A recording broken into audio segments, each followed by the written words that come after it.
means we are live. So, good evening to everybody out there on YouTube, Rumble, and X if you're watching right now. And if you are watching, say something in the chat so we know you're out there. Can't count on these built-in things to tell us if somebody's out there or not. I don't know if Rumble or X even has one, but YouTube does, and it's not very reliable.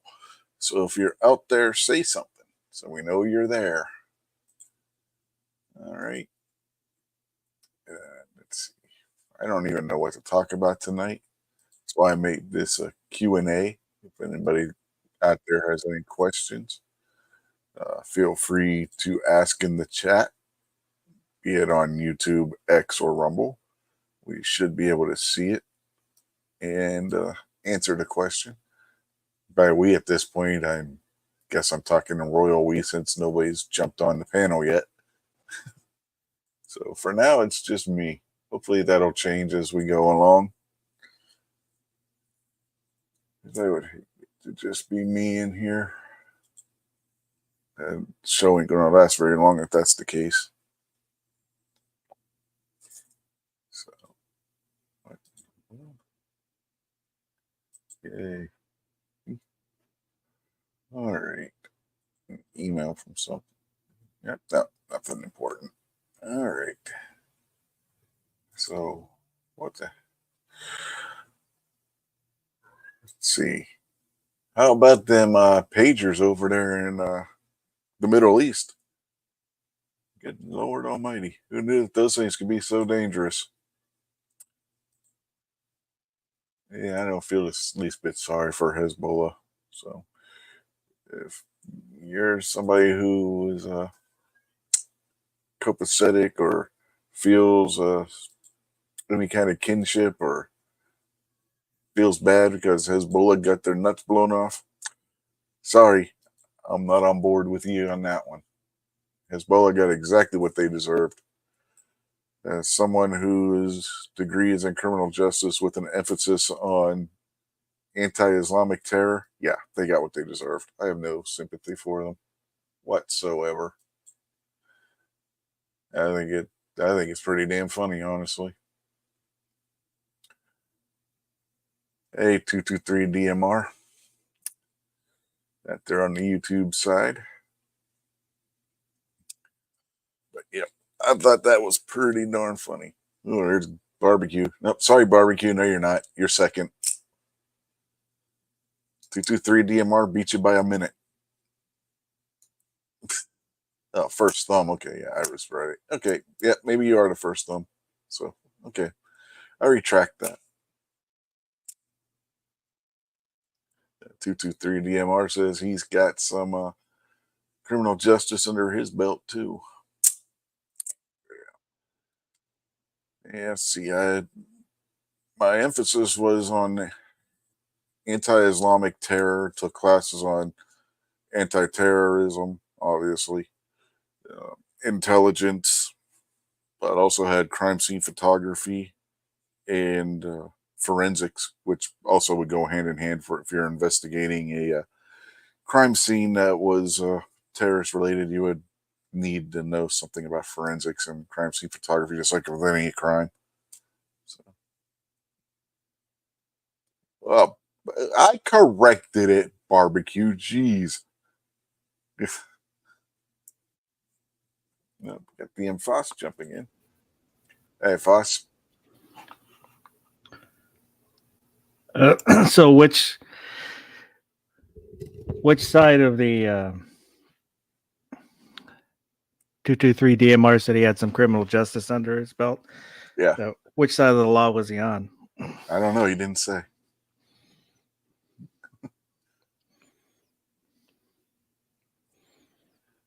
So, how's your day been?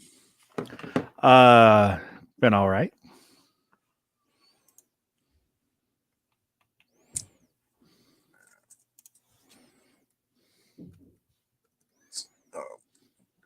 Going back to the chat, Ron 2A Matters out there on the YouTube side as well. So evening to you too, sir. So I was just talking a little bit about the whole Hezbollah and their explosive problems. What are your thoughts on that one? Hezbollah go boom. Hezbollah go boom. Good way to put it. Yeah, he said he had some schooling in it, so he wasn't on the bad side. Well, he could have been on the bad side too. I mean, I will say, student.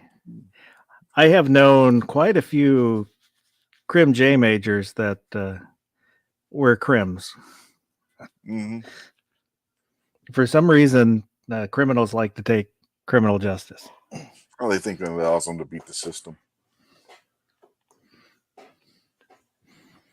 And I was in classes with some that were kids that were really dumb. I'm not going to sugarcoat it. They were just plain dumb. Some of them. So, like, how the hell did you ever graduate high school, let alone get into college?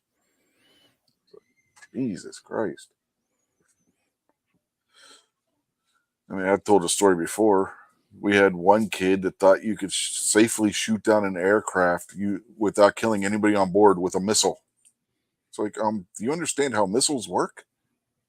Well, technically speaking, I guess if it hit like a tail fin, forced it down, it could maybe safely land or crash land soft enough. It's highly unlikely.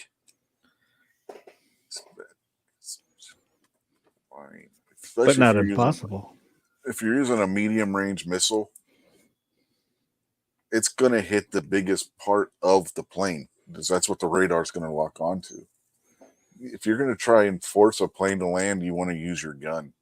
You're going to have a much better chance of doing it by firing warning shots and forcing them to land that way than you're going to be firing a missile at an aircraft. If it's a short range heat seeking missile, it's going to go right for the engines. Well, maybe he was just a G.I. Joe fan. That happened all the time. Well, nobody died on G.I. Joe. They did in the comics, though. Well, there was the one episode where they went to an alternate dimension and people had been killed, but they weren't killed on screen. Nobody in G.I. Joe ever died on screen. Wood says he's got his associate's degree in criminal justice. Mine is a bachelor's with a couple master's classes.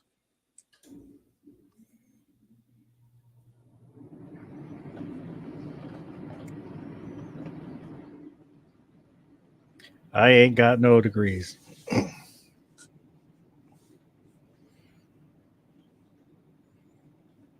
And Gabriel just jumped in on the YouTube side, so evening to you, M. Gabriel. Yeah, 223DMR says he has his bachelor's. I just have self-taught ignorance.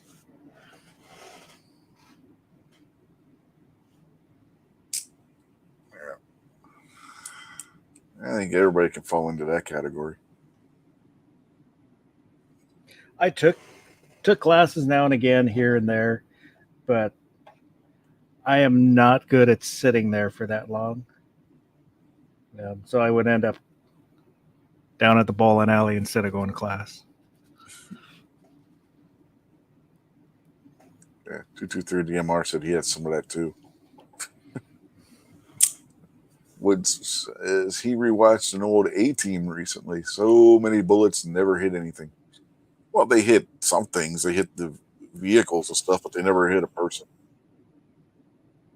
Yeah, the car would go flipping through the air, land on its roof, and then everybody crawl out and run away.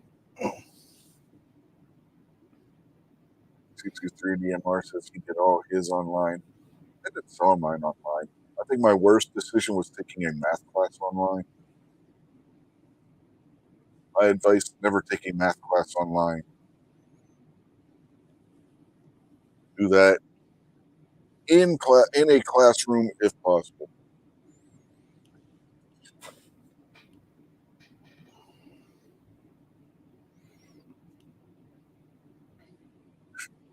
It says he's really well educated barbarian. Was called cleverly insubordinate on his last review. I can see that. Mm-hmm. No, if you're going to be insubordinate, you might as well be clever about it.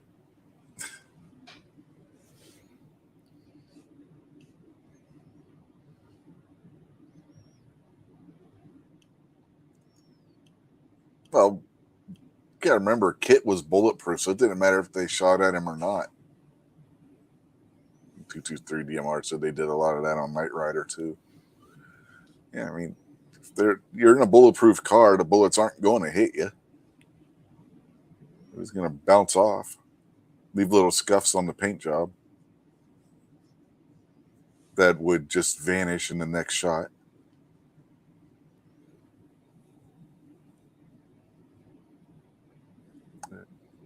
You ever notice that on that show? The bullet would hit Kit. There'd be a little scuff on the paint job. They'd cut away to something else. They'd go back to the hood of the car, and there wouldn't be a mark on it. Yeah, I don't think they cared.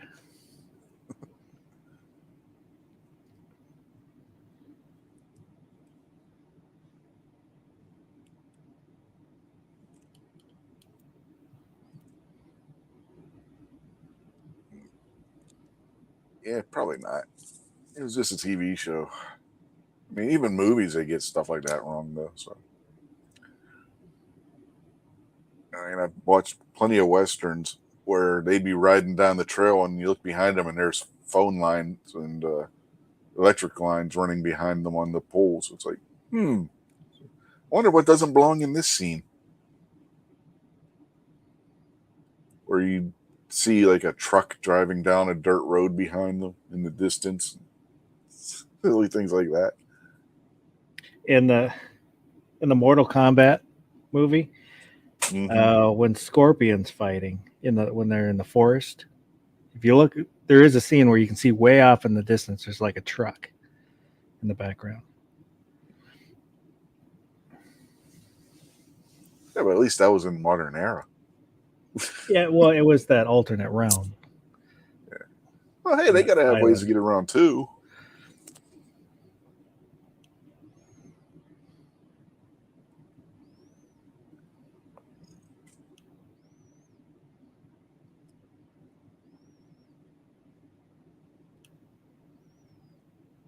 One says if he were Michael Knight, he'd have made Kit less gay.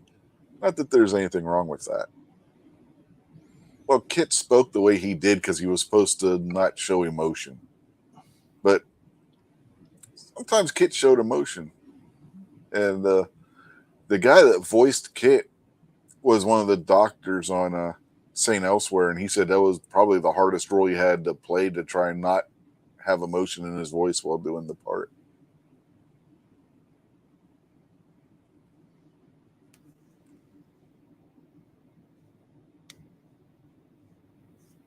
Patriot in the Dark's out there, and of course he's wanting midget tossing. Told you, man, no midget tossing here. Not that there's anything wrong with that. Well, somebody might. Peter Dinklage might throw a fit about it. He's the only midget that can be tossed. I'm sure if you look on Pornhub, there's midgets that are tossing it. So, yeah, but not the kind that he wants. Oh.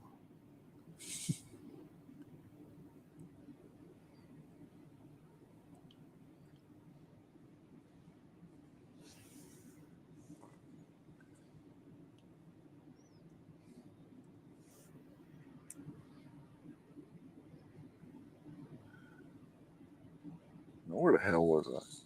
Shit, I don't even remember.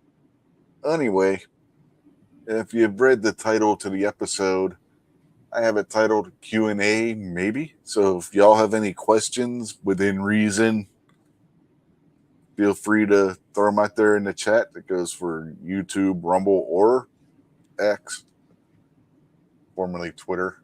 If you're out there watching, you have any questions, feel free to ask. As long as it's within reason, nothing overly silly. Barbecue. I know, you know darn well he'd be the one to ask something really crazy. So that's the way barbecue is.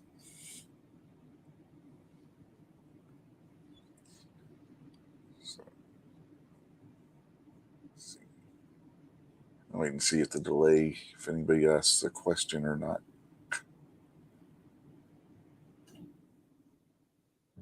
Could be gun related, StreamYard related if you don't even want to know anything about that. Wood says, thoughts on 38 Special. Thoughts on 38 Special. Is it a viable self-defense round? Yeah. Is it one that I would personally carry? No, because I can't stand 38 snub noses, especially the air weights. What about you, Foss? Well, 38 is it's fine. I mean, I prefer 357, and in an airweight, 38 Special is a lot more comfortable.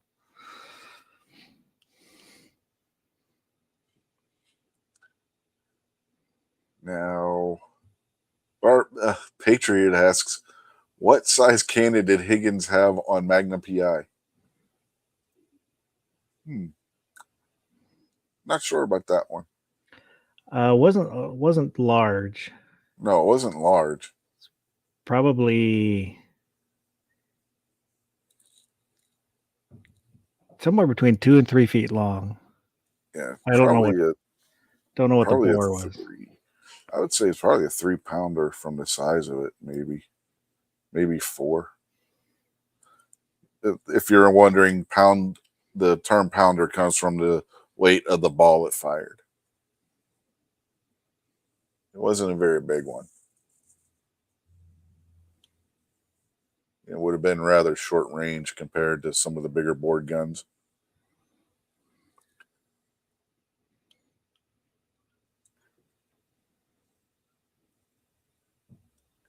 Woods wants to know why G Webs never goes on camera. Is he a spy? Don't know.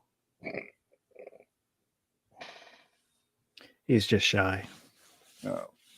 Patriot says it was a signal cannon. It was about 2 feet. About 2 feet. He had the signal gun, yeah, but he also had a couple of larger ones, which were maybe 3 or 4 pound guns as well. But signal guns aren't very big, and they can shoot a small ball about the size of a shotgun slug. Maybe a little bigger. 12 gauge shotgun slug, that is.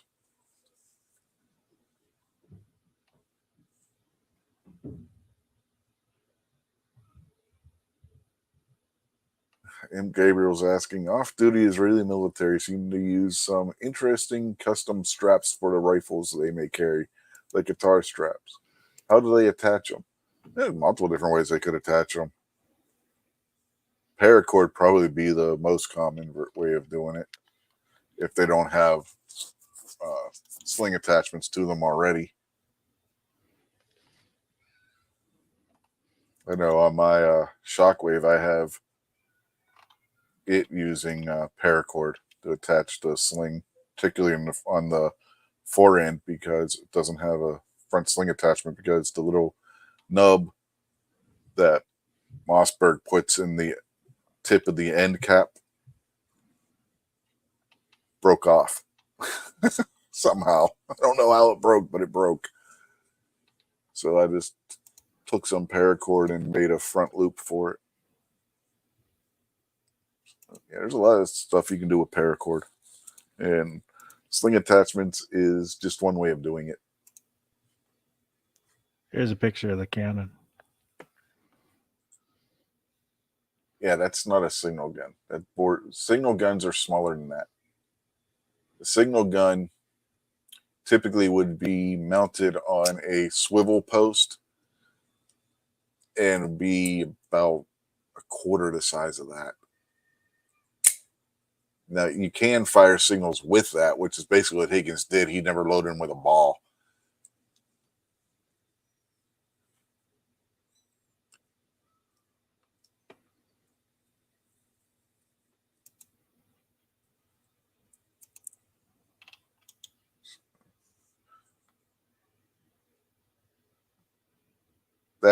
That style cannon there would be used like for clearing decks before you would do the thing where you go over to the other ship. I can't think of the name of it right now. Boarding part, I guess a boarding raid kind of thing. Or you could use it against people trying to board your ship. So that's what that would be for.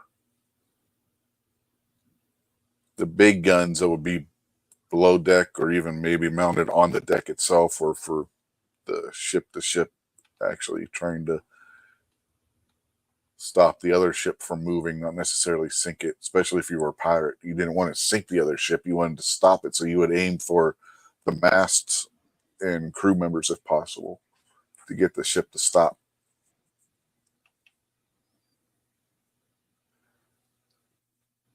Ron Wayne says, "Oh, you know he was firing glass and nails out of that."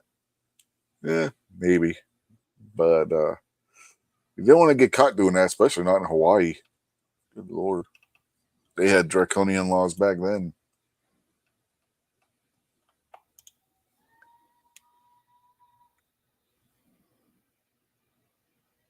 Wood said Zeus and Apollo are why he was afraid of Dobermans.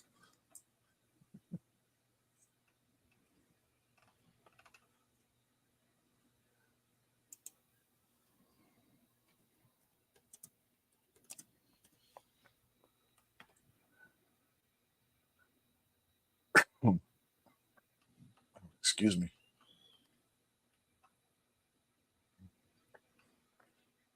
So, come on, guys, keep the questions coming. Got to keep the show going.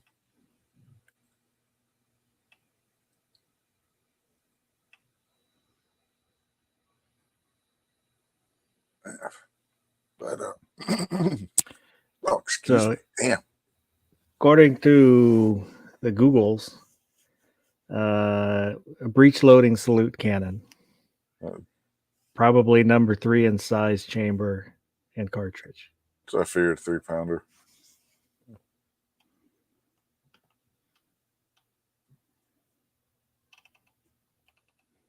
I don't know if that's correct. It was just the easiest to find. So. Mm-hmm.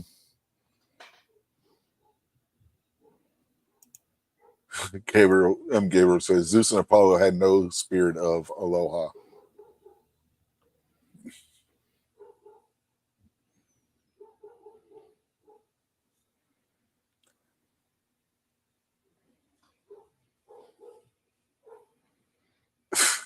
I have no idea, Patriot. He wants to know what the all-time distance record for a midget toss is.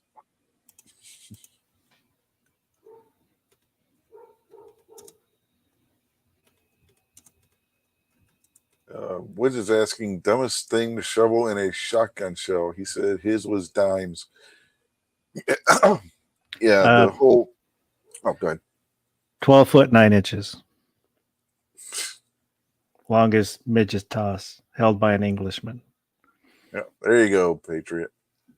Now, Woods is talking about how they dimes in a shotgun shell. Yeah, that money doesn't work well as a projectile out of a shotgun, which just calls into question the whole legend with Billy the Kid, where he supposedly shot the guy that was filled with a bunch of dimes or quarters or something. Yeah, it probably never happened.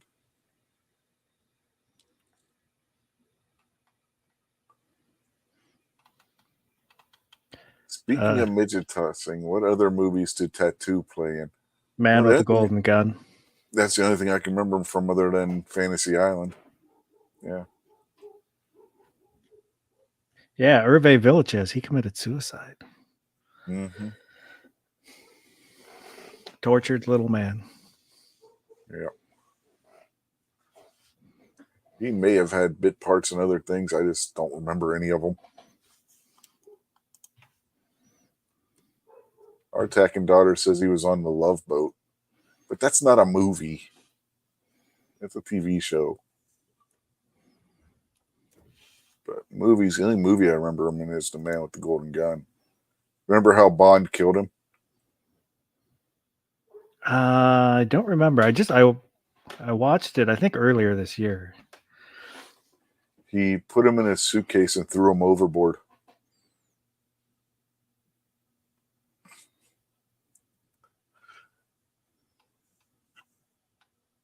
Remember they were sailing away on Scaramunga's junk, and he attacks Bond and the girl.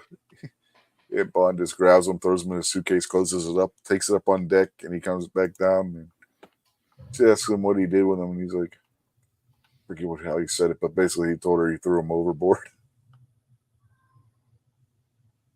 Be a hell of a way to go, wouldn't it? Drowning in the dark. He was an in enclosed Forbidden boat. Zone and Airplane 2, Was he in Airplane too? according to Wiki.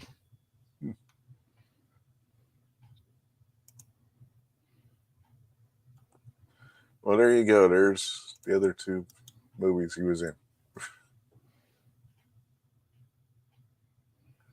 Woods also said he has done sewing needles in a shotgun shell. Yeah, that probably wouldn't work too well either. Now, if you had a blunderbuss, you could put just about anything in one of those damn things and it would fire it.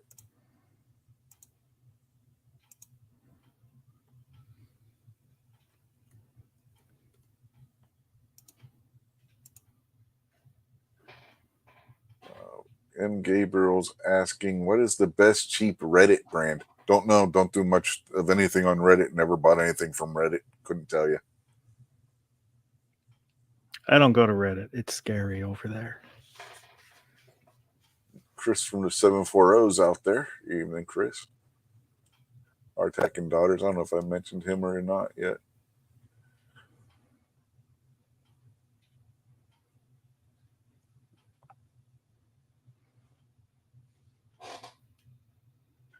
Ron Wayne wants to know favorite guest star on Scooby-Doo. Globetrotters. I'm gonna go Batman and Robin.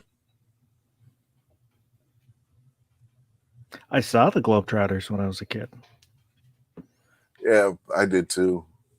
And then when my younger brother was in Cub Scouts, I volunteered as assistant den leader, and we took the kids to go see the Globetrotters then. Not the original Globetrotters, obviously. Woods agrees with me. He says Batman. Of course, in those episodes with Batman and Robin, you also had the Penguin and Joker guest starring too as the villains. At least in one of them they were villain, and one they were mistaken as the villain.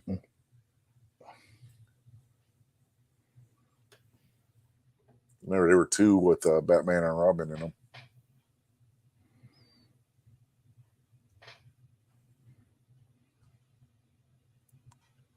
Now, the latter Scooby-Doo ones, the more recently made ones, they had Blue Falcon and Dynamite guest star in one of their movies. That was pretty good, too.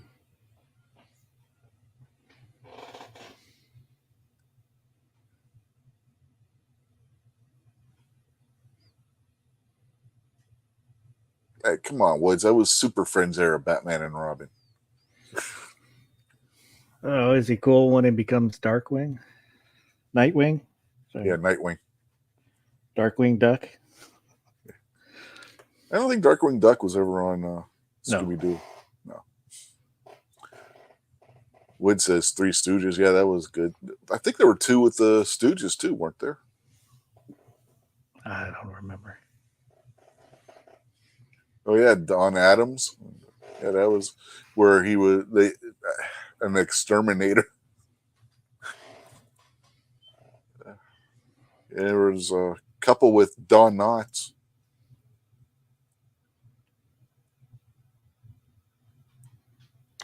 I've got this Scooby-Doo also. Oh, he was a villain. He wasn't a guest star. That was one of the Scooby-Doos before they had guest stars. Yeah, this is supposed to be Hawaii. There is nothing Hawaiian about this. Mono Tiki Tia and the Witch Doctor. Yeah, Dick Van Dyke. Yeah, another one wrong. They're all. We already said Globetrotters. Ozzy. That was Foss's. Well, Ozzy might not have been in yet. Oh, that's true.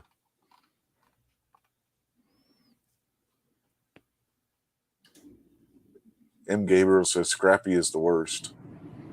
That's why in the one Scooby-Doo movie, they made him the villain, the live-action movie. I would take Scrappy over Godzuki. Well, yeah. Well, Godzuki really didn't do anything but get in the way.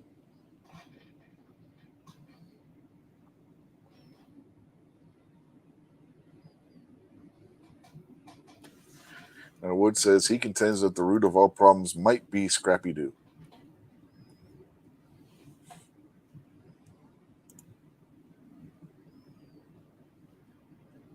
Again, Scrappy-Doo was the villain in the first live-action Scooby-Doo movie. And he wasn't actually a puppy, he was just a midget. Say that in the movie. Yes, Vincent Price was the 13 Ghosts of Scooby-Doo. He wasn't a guest star, he was actually a main member of the cast on the 13 Ghosts of Scooby-Doo. I don't remember if he was ever in the classic Scooby-Doo series or not. Phyllis Diller was on there for sure, yeah.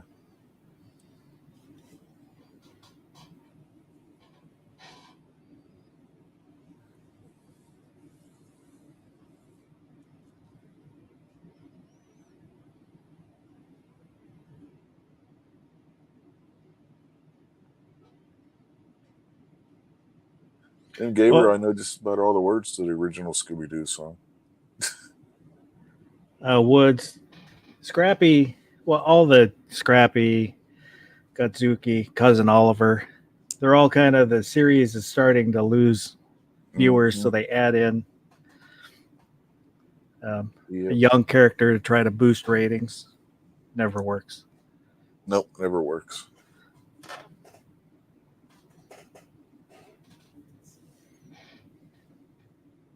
When they did it on Married with Children with 7, they even made fun of it.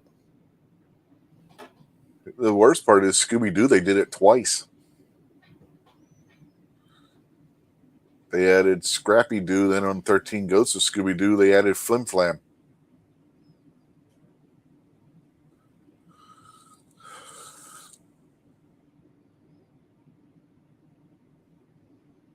Oh no, Batgirl's actually a character from the comics. Well, Yvonne Craig, I'm fine with Yvonne Craig being in Batman.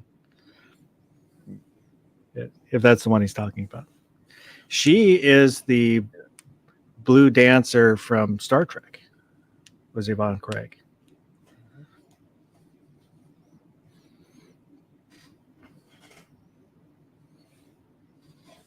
Scooby snacks were just dog biscuits. Remember, Shaggy would eat anything.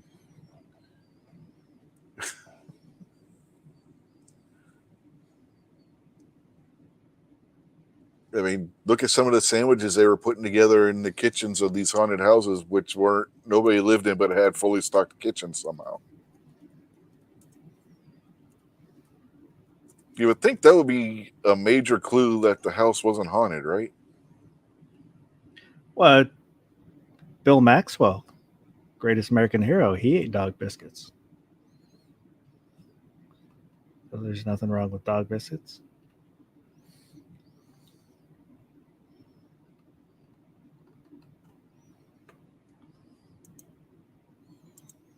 Wood says straight up hallucinations. What hallucinations?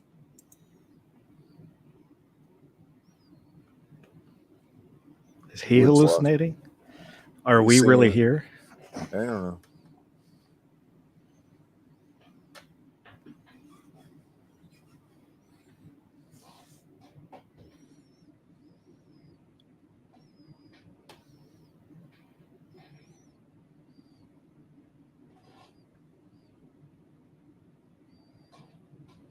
When did they hallucinate after eating a Scooby snack?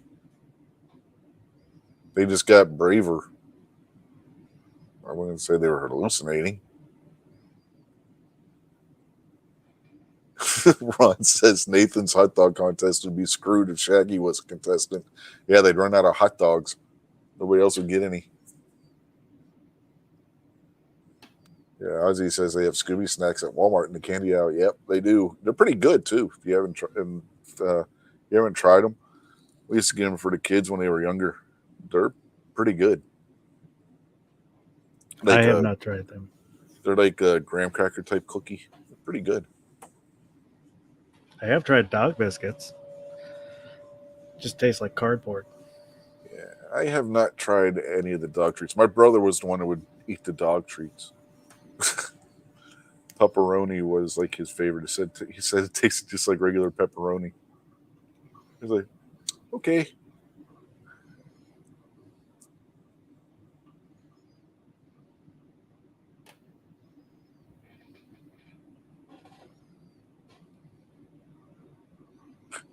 And Gabriel says he likes new Scooby Doo's. Velma notes that 98% of their cases have to do with real estate.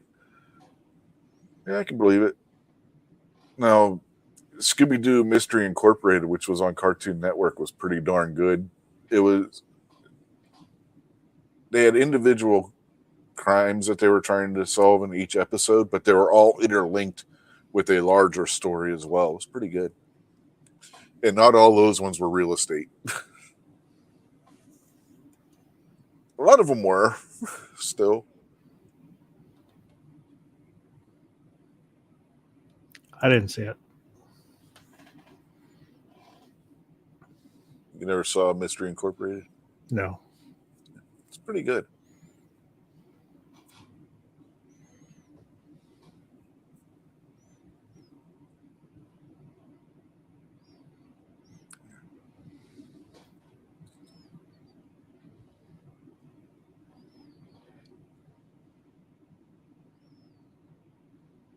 Yeah, Kiss was on Scooby Doo. They did a movie with Kiss not that long ago with Scooby Doo and Kiss.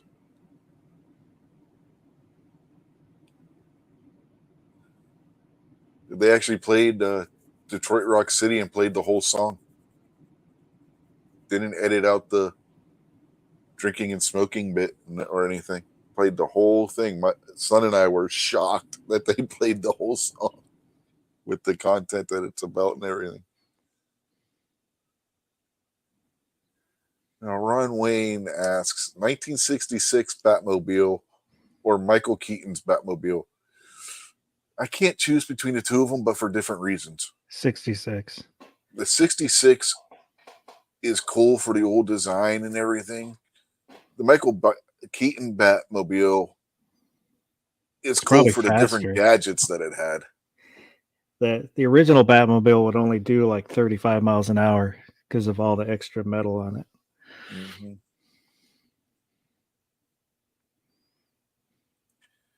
I think they're talking about Mindy Cohn, the one that used to be on Facts of Life, played Natalie on the Facts of Life. She was in later Scooby Doo's. She voiced Velma.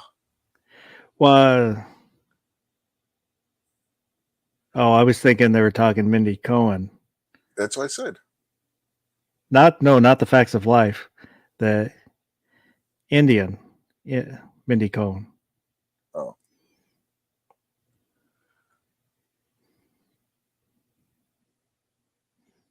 She was on what, Parks and Rec or one of those.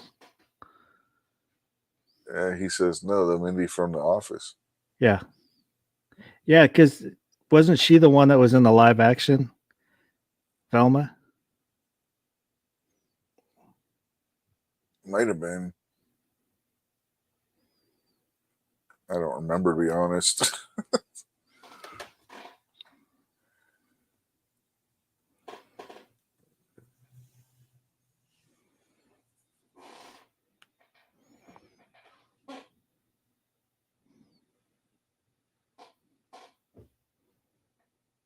What's her show, Woods?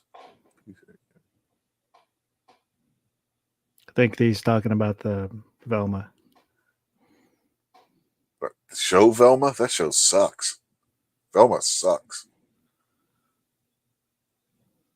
Yeah, he said she was executive producer and the showrunner for it. Velma was a waste of space. Woke ass garbage is what Velma is. My wife watched one episode of that, and I caught bits and pieces. I was like, "Oh God, turn this shit off." She's like, "Well, I wanted to see if it was any good." I was like, "I could have told you it wasn't any good just from the reviews."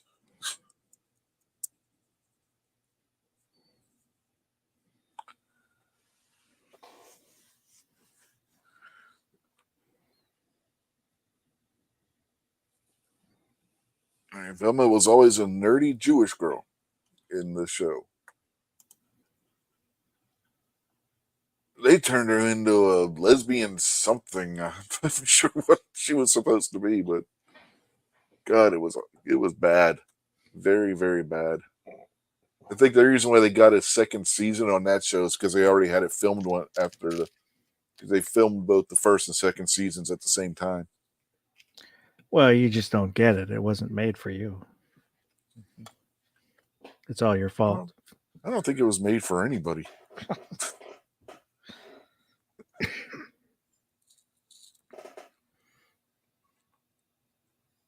The best one is Disney following up a show about a covenant of lesbian witches with a show about a covenant of lesbian witches.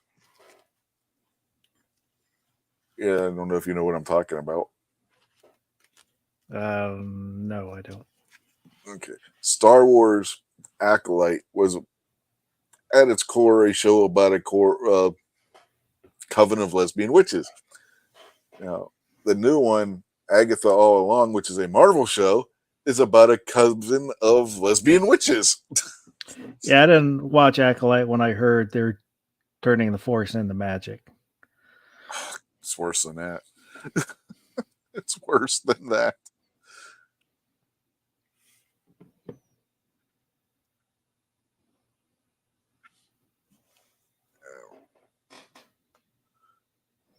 Two lesbian witches conceive twin daughters using the Force somehow.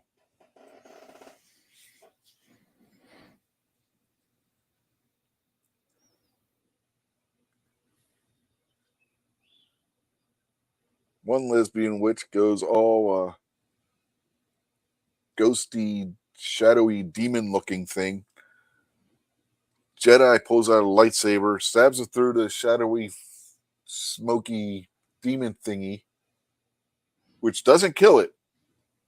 What kills the lesbian witch is she re-solidifies on the lightsaber.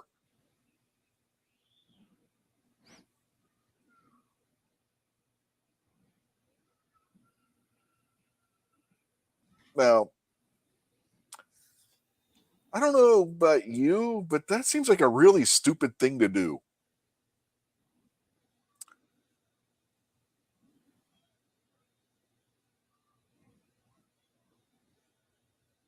Patriot in the Dark asked about what about Elvira's car? I don't remember it, to be honest with you. If Elvira's in the car, yes.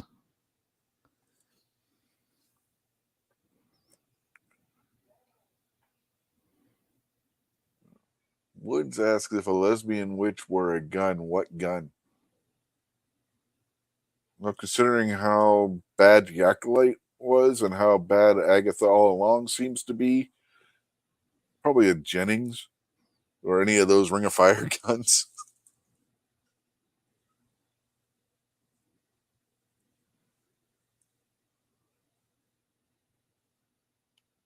Question: what was your favorite Elvira B movie? Can't answer the question. Don't remember any of them, to be honest with you. I was so little when that show was even on. I don't remember.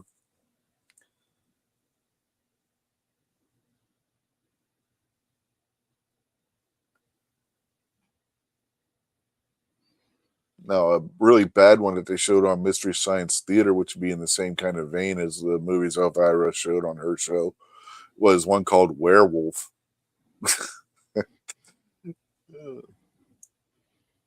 That movie was just bad.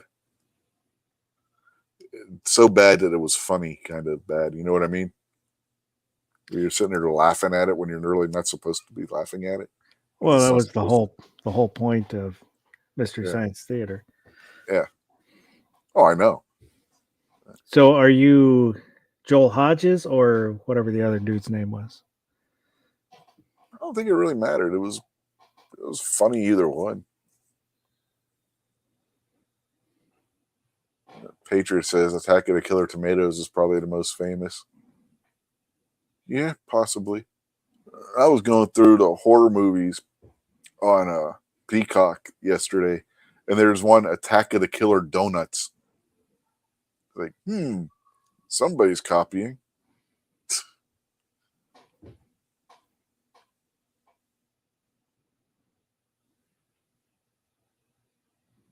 Now, to answer Wood's question, Ozzy says the burst of thunder, and Wood says he would say the sky.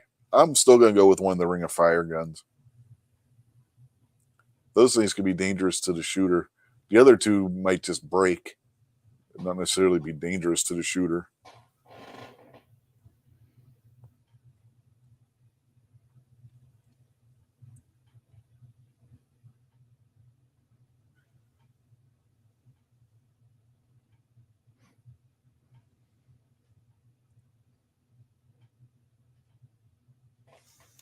Well, I would say it depends on what kind of lesbian. Is it a butch lesbian, or wallet chain lesbian, or No, more he feminine? said lesbian witch, like Acolyte or Agatha.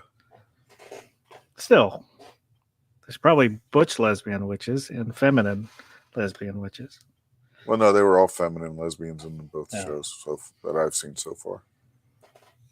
Not that I've watched either of them, but I've seen enough reviews about them because some of the channels I watch make fun of both shows and show clips from them. The best part is they could show clips from the Acolyte and they wouldn't even have to crack a joke. The show from itself would be the joke. It was so bad, the clips that they showed. It was like, oh my God. I just couldn't help but laugh at how bad it was.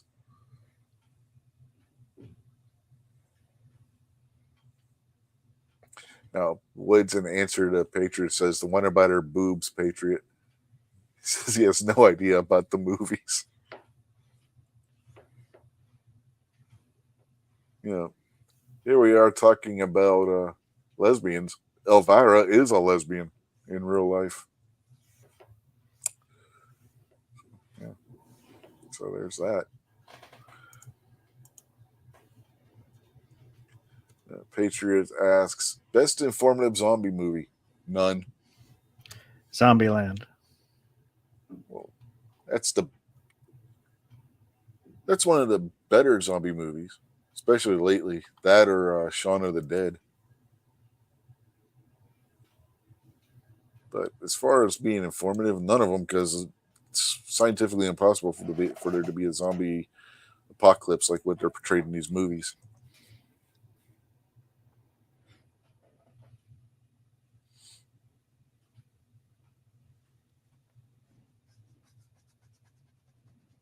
Which is why I'm not really into the whole zombie genre. I don't. Yeah, okay, whatever. Oh, I like the slow zombies. I don't like the fast zombies. Yeah, the ones where they run now. It's just. Mm-hmm. Yeah, because they got the musculature to do that. The ones where they're more of a diseased person who's just got the rage virus. Yeah, that's not a true zombie movie. People put them in the zombie category like 28 hours later or whatever it was. That's not really a zombie movie so much as a disease that like steroids induced rabies or some shit.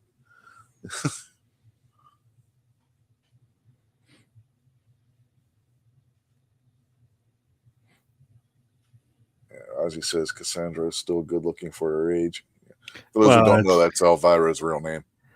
That's partly because Ozzy is almost her age. Possibly. She's in her 70s. Mm-hmm. She's not really that bad looking. She was on Counting Cars, and she wasn't that bad looking for her age. He's not wrong. she's kept herself in fairly good shape.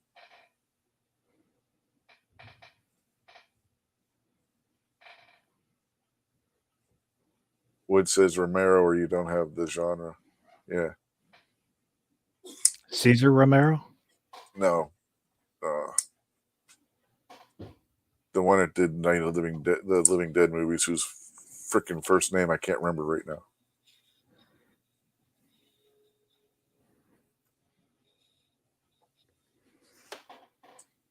You know, Night of the Living Dead, Dawn of the Dead, Day of the Dead. Yes, I know. Yeah. Cesar Romero was the Joker, Yes, I know. among other things. Oh, hey, I did not remember that James Earl Jones, who recently passed away, he was in Doctor Strangelove. Yes. Was it him or was it his dad? It was him. He was one of the flight crew Okay. on the bomber at the end of the movie. His I didn't dad was remember in The him. Sting. Yeah, him and his dad look and sound almost identical. They could have been twins if they were born at the same time. I mean, you're talking about not mistaking whose kid somebody was. Their voices were almost identical. Wood says George. Yeah, that's right, George Romero. And Tom Savini did the makeup effects for him. Said in an interview that's how he channeled the stuff he saw over in Vietnam when he was in the service over there.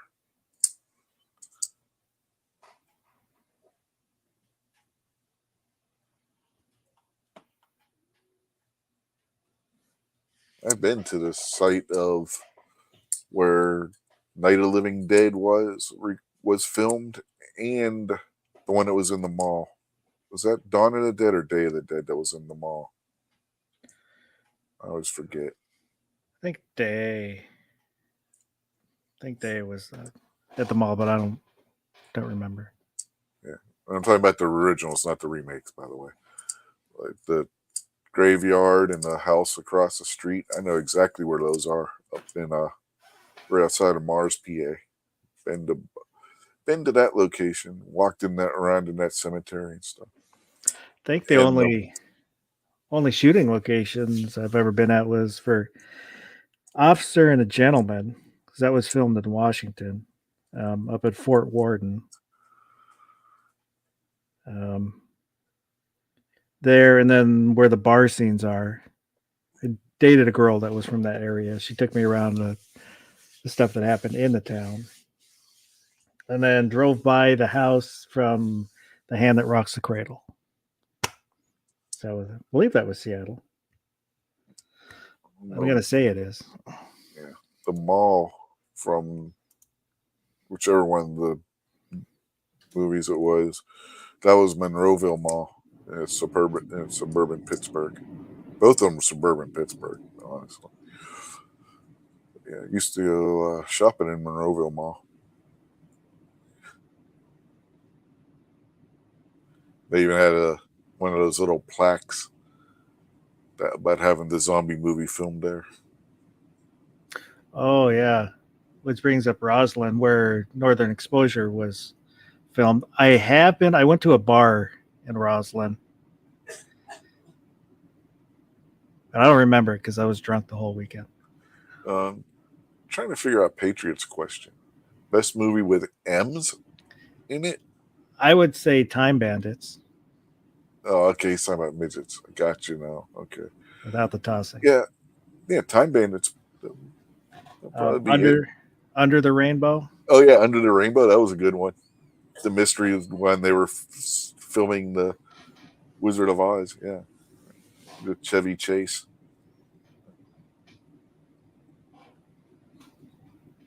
Pedro says Mallrats. Did Mallrats have midgets in it? I don't remember any. I don't remember midgets in Mallrats.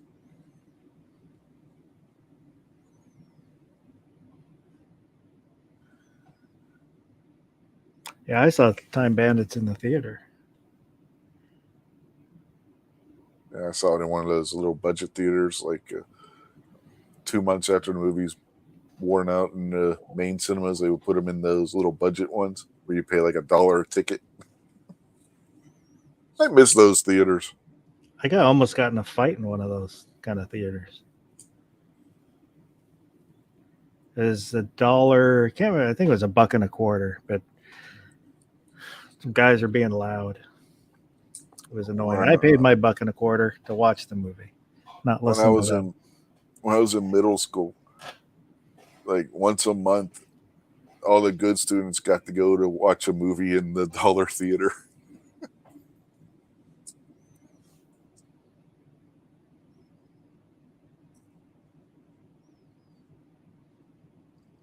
Oh, he said, I guess he's saying he was at the mall that Mallrats was filmed in or something.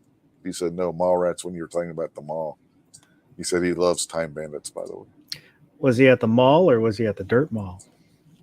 I don't know. There were 2 malls in Mallrats. Ron Wayne says Time Bandits rocked. Wood says Elf.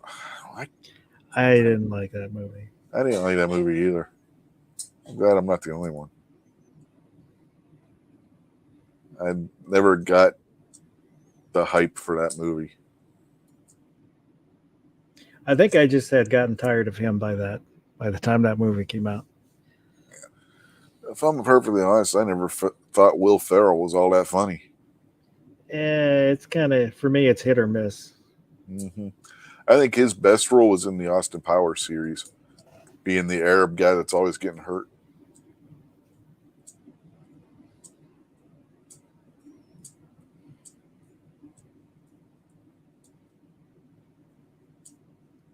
What movie have you seen in the most dangerous location? I've never watched a movie in a dangerous location. No.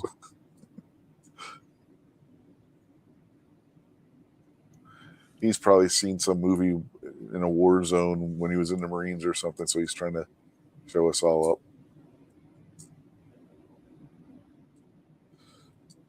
But yeah, I've never seen a movie in a dangerous place. So. I mean, unless you want to count Fort Benning, Georgia as dangerous. We watched The Rock in the reception battalion, where you go to when you first get to where you're going for basic training.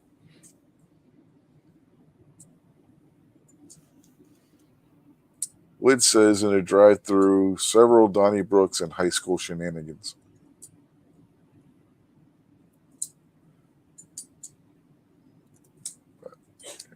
I don't think a reception battalion is very dangerous.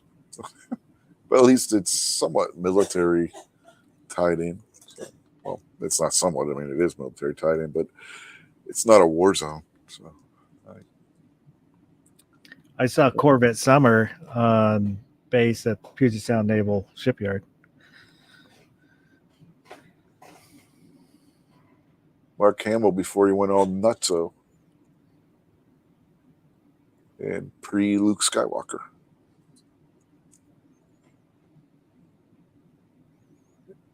Ron says Ron Wayne, got to specify which Ron, says he watched it's Mad World yesterday. Haven't seen it in years, still hilarious. Oh yeah, it's a great movie. The movie that's one of the movies that started all those silly multiple celebrity race movies. There was a slew of them at one point. Wood says they get really mad if you set off fireworks at the drive-in. Yeah, I can see that being the case. Definitely see that.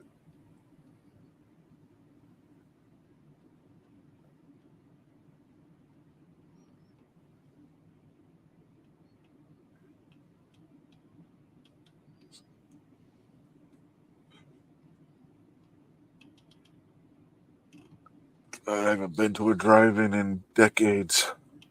They have one not far from here, but There haven't been any movies worth going to see. Yeah, the last one I saw was Indiana Jones, Last Crusade. Last movie or last one in a drive-in? Last one in the drive-in, and I watched half the movie. It was I was busy for half the movie. Oh, I don't even know what the name of the last. I couldn't even tell you what the name of the last movie I saw in a drive-in was. It's been that long ago. I was just a little kid. I saw the first Indiana Jones in a drive-in when I was a kid. It was some horror movie about a deformed grizzly bear or some shit. What the name of it was, I couldn't tell you.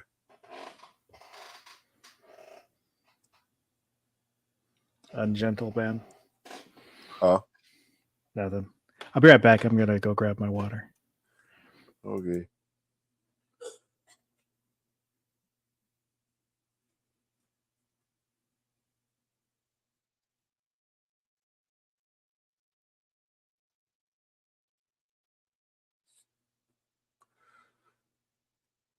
What it says, punishments of his youth or his life goals. He's on restriction until further notice. Yeah.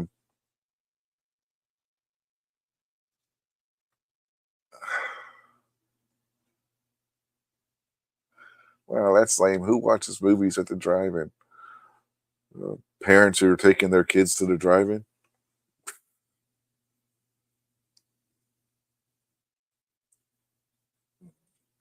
Ron Wayne wants to know favorite Indiana Jones movie.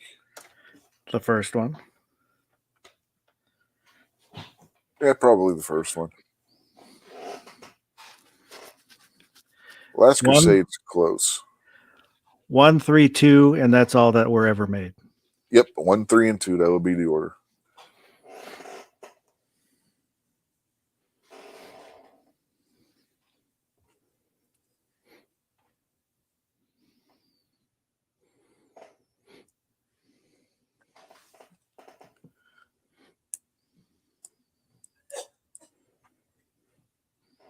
There's only 3 Star Wars movies. Well, 4. I'll call 4. There's only 4 Star Wars movies. What's your fourth? The 4? Revenge of the Sith, Star Wars, Empire, and Jedi. Not in that particular order of listing the best ones, but those 4. I love Rogue One.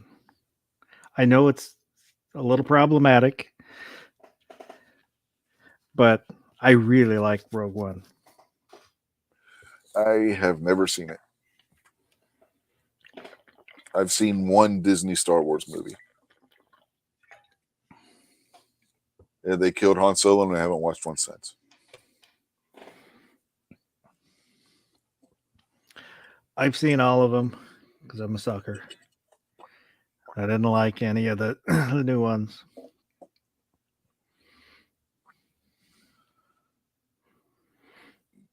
Han Solo is trash. I told my son, yeah, I don't think I'm going to buy that. And he goes, Dad, you already bought it. Oh.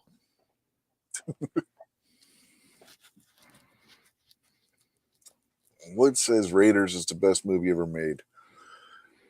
I'll give you, it's one of the best. I wouldn't say it's necessarily the best.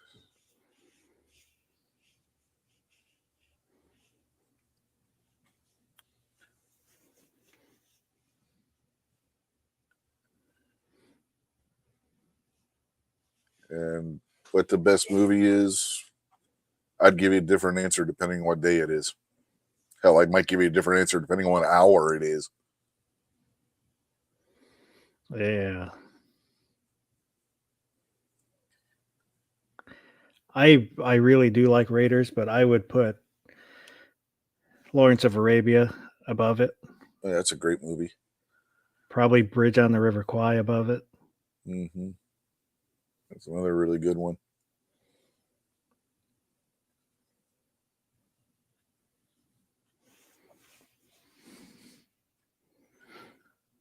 Patriot wants to know favorite John Hughes movie. Breakfast Club. Yeah, I'd agree with you.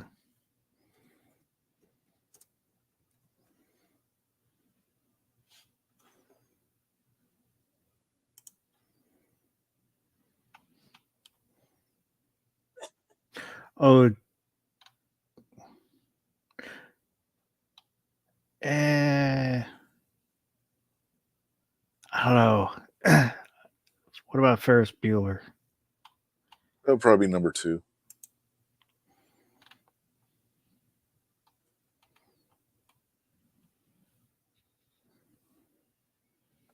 I can relate a little bit more with the Breakfast Club because I was in a detention one time. It was almost we were almost exactly the same as the cast of the Breakfast Club. The characters, I mean, so that movie reminds me of when I was in detention the one time. So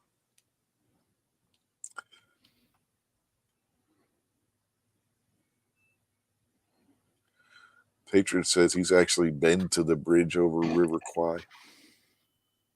He said he took a 5-hour train ride.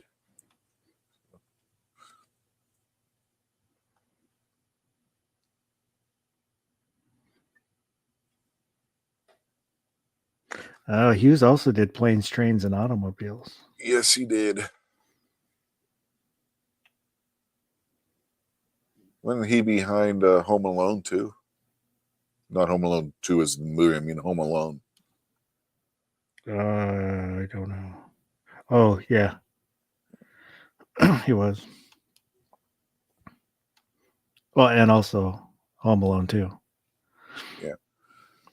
I meant the franchise, but I don't think he did 3. I think he did the first 2. Which are the only 2 Home Alone movies, by the way.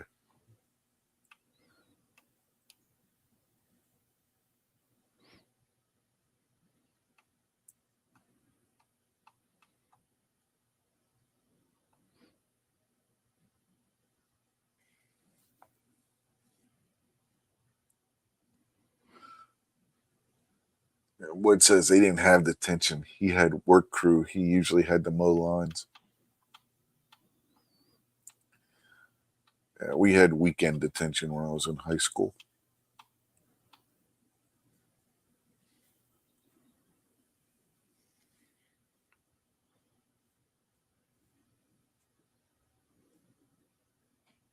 I don't think I ever had detention. I never got caught. I forget what we did, but me and 4 of my friends got thrown into weekend detention, and we were like, we were all friends, but we were the nerd, the misfit, the jock, and the pretty girl, and then dropout or whatever the other one was. We really didn't have cliques when I was in high school, like what you see like in movies and stuff.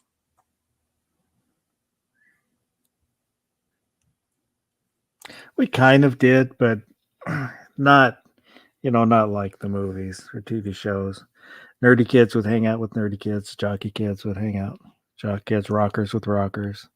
But, they didn't battle each other really. Yeah. Well, everybody hung out with everybody when I was in high school.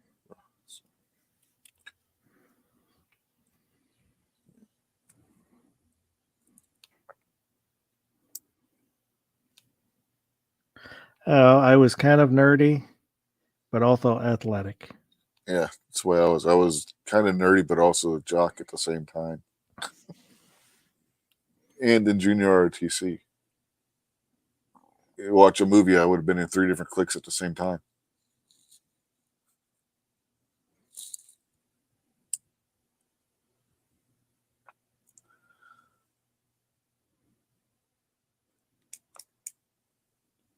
Jesus, the race and Revenge of the Nerds, I'd have been on 3 different teams.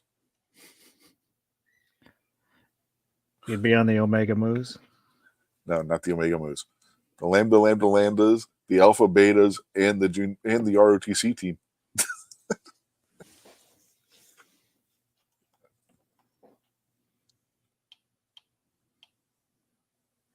I'd have been my Wasn't own worst enemy. weren't they row?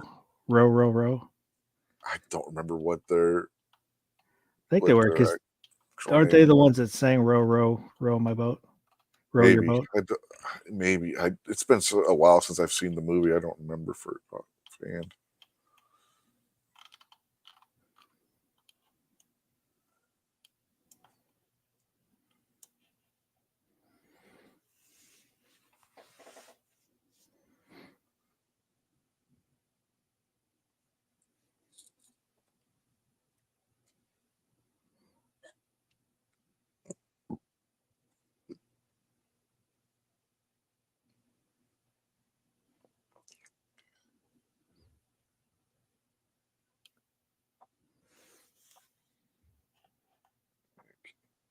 And I'll ask the audience a question. What's your favorite college-based movie? You can answer too if you want.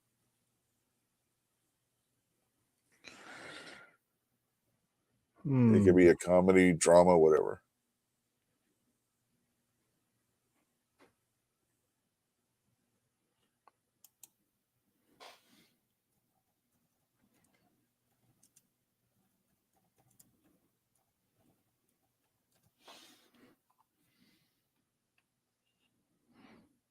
I'll throw mine out there while you're thinking about it. I'll say Animal House. I love that movie. I have the super secret double probation edition of the movie on Blu-ray. Well, if we go by favorite and not best movie, Yes, I said favorite. It doesn't not necessarily the best. what I really do like Animal House, but it's 2 movies. That was kind of a John Hughes thing sometimes, where Animal House isn't like one consistent movie. It feels like there's 2 movies in Animal House.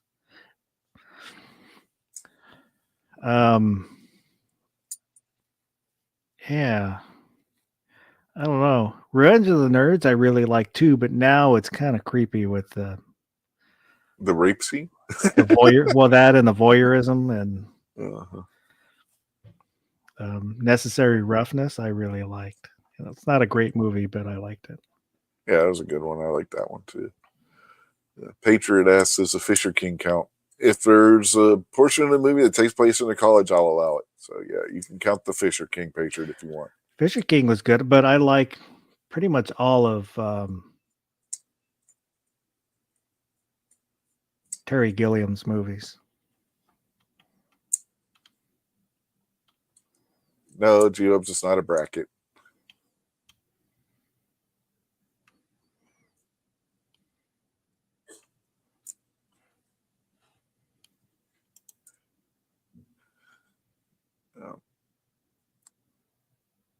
I guess nobody else out there has a college type movie that they like. No. Nobody else has answered except for Patriot. Well, he more questioned than answered, but in his question was the answer.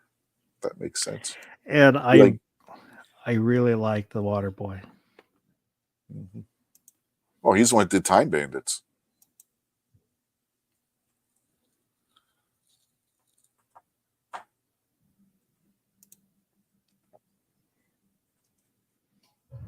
Oof, G said he got him sub from the channel. Yeah, there's a lot of that goes around.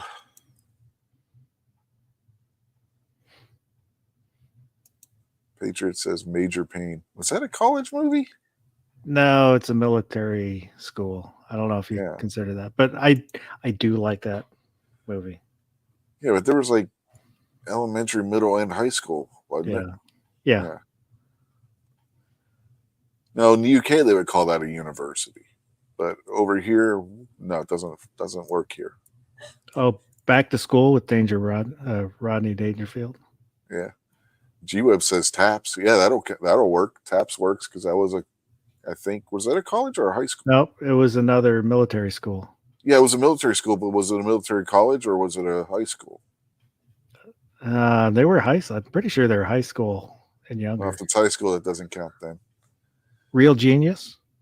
Yeah, Real Genius. That's a good one. Patriot says Rudy. Yeah, that'll count. Rudy, definitely. That took place at Notre Dame. So, based on a true story. I heard he's an asshole. Yeah, I've heard that too. Hey, T-Web says military prep little kids. Yeah, there were young kids in Taps. He's right. I remember that now. Like they were showing the older kids commanding the younger kids around doing drills and stuff.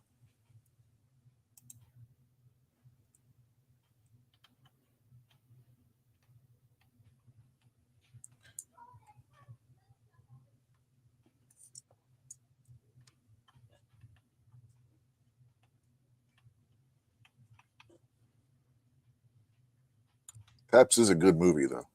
Yeah.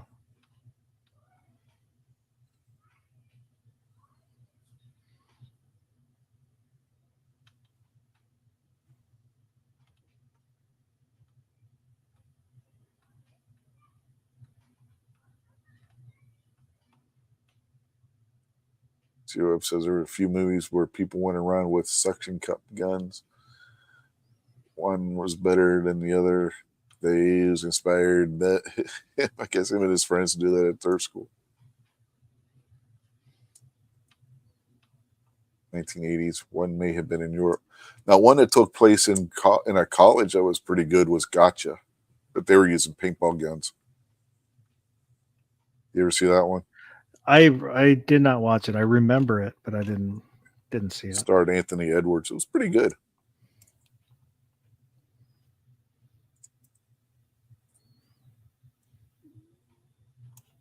He goes, him and his buddy go, or maybe it's just him, go over to Europe on a trip, and he ends up getting caught up in a spy ring and stuff. It's a pretty good movie.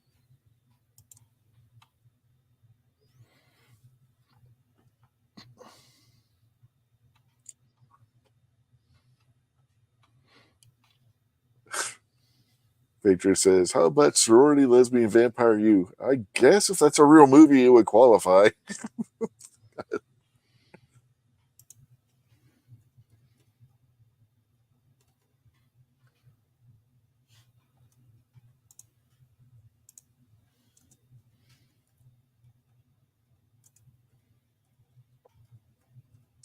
Gotcha came out. They actually came out with a line of toy paintball guns based on the movie. Didn't sell too well because at that time's when laser tag was coming out at the same time, so that lost out to laser tag. I mean, it makes sense, right? Less cleanup for parents, and particularly the moms back then, because the moms were the ones that were doing laundry mostly. Oh, there are lesbian vampire sorority sisters, but it's a book. But I'm not finding a movie.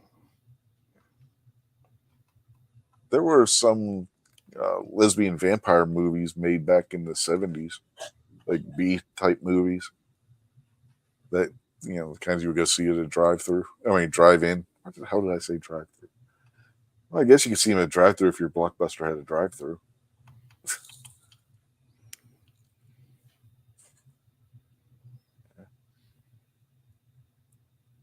G-Wes remembers those paintball guns. He said the power on them was weak. Yeah, they didn't shoot very far. A friend of mine thought he was cool because he got those, and then one of my other friends got the laser tag set and put him to shame. Ron 2A said Carrie, but Carrie was high school. Yeah, Carrie was high school.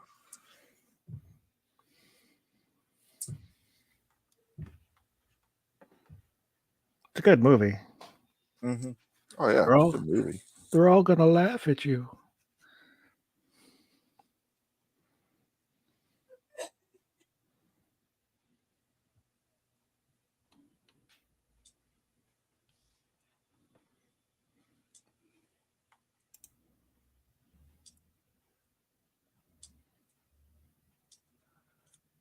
G-Web says Legally Blonde. I didn't watch it.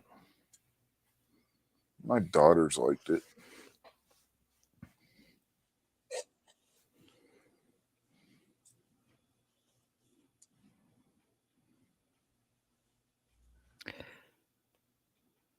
Patriot says, "What was the movie based on Dungeons and Dragons? Was that It was a made-for-TV movie. Yeah, That was Tom Hanks, where he I goes don't know. crazy. If that's the one he's talking about, I don't know. I didn't see it. he gets into D&D and kind of goes crazy. It ends up killing a guy because he thinks he's a demon.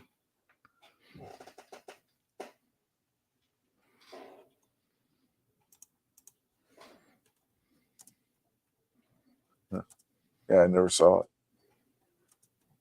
Zero says Mazes and Monsters. I guess that was the game Yeah. that was in the movie.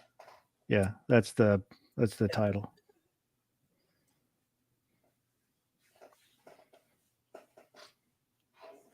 Hell, I may have seen it, just don't remember it. But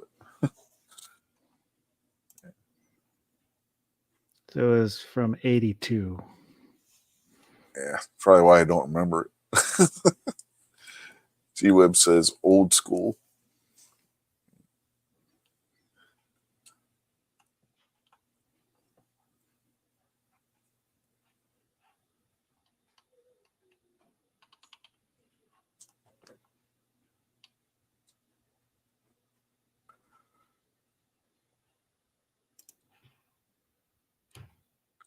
(1982), I was 8 years old.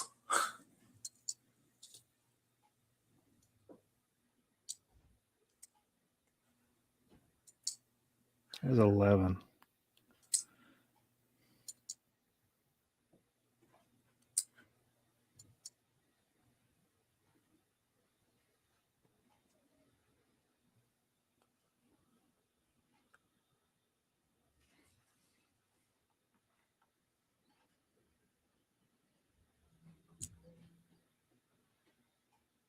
I don't remember much from '82.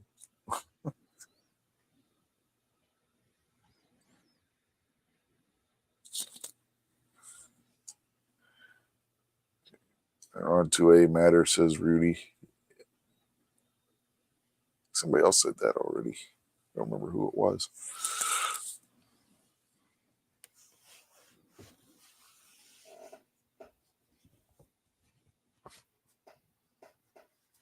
Patriot said it. Okay.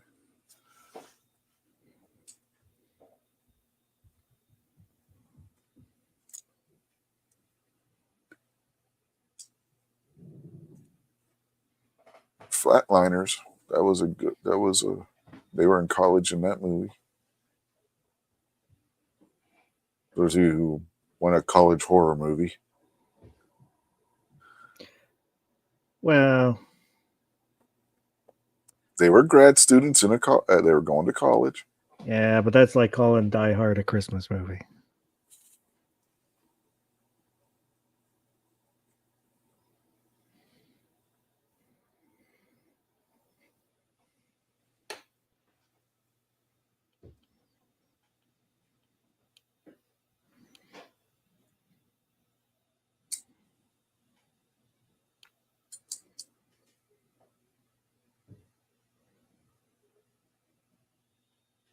No, it's not Woods. You can put any holiday in there and it'll work just as well.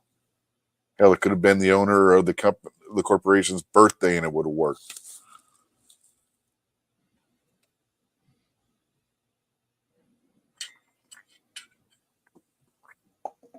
They'd take out a holiday altogether. They could be celebrating anybody's birthday. Could have been a baby shower, for fuck's sake, and it would have worked. The holiday was irrelevant to the movie.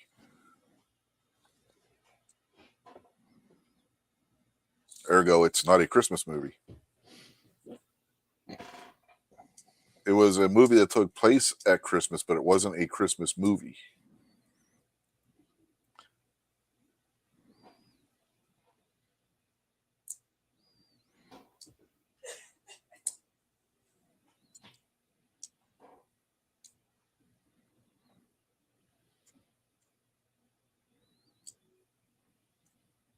Lethal Weapon's more of a Christmas movie than Die Hard is.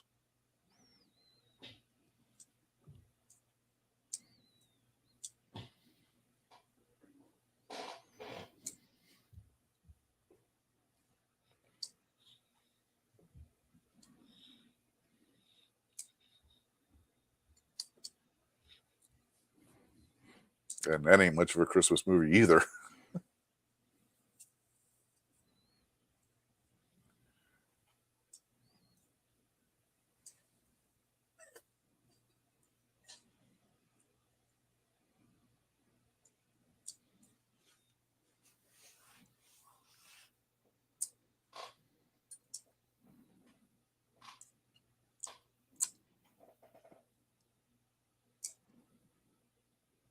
Yeah, Euro Trip. But yeah, that was a college movie. In part. In part. I don't know that one. Michelle Trachtenberg's character was a high school student, so it's only I- partially a college movie. I don't know who that is. That's the one that played Buffy's little sister on Buffy the Vampire Slayer. I can't help you.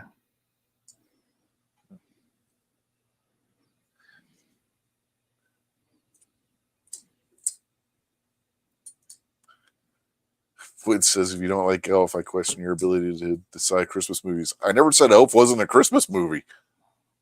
So your logic is flawed. I liked National Lampoon's Christmas Vacation.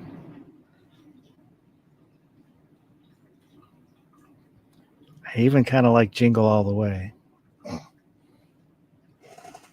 I'm tired of Christmas Vacation. When we had cable, that was on constantly. I just got sick and tired of it.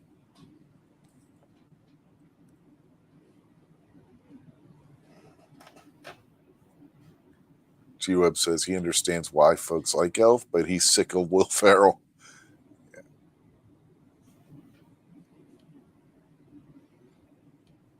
Patriot says he likes Bad Santa. I like Bad Santa was okay. My wife hates the movie. I've only seen just a few parts of it. I haven't watched the whole thing.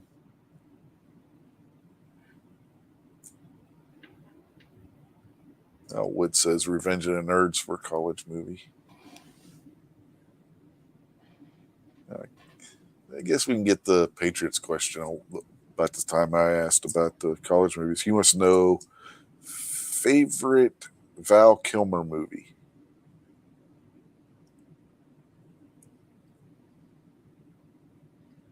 I'm gonna have to remind myself of Val Kilmer.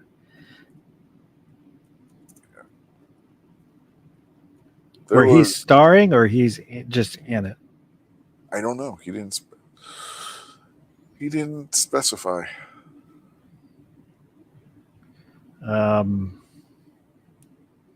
Top Secret. That's a good one. And how Top Gun. I liked Top Gun, but there's stuff about Top Gun I don't like. The Ghost in the Darkness, where he's the hunter, hunting the lion.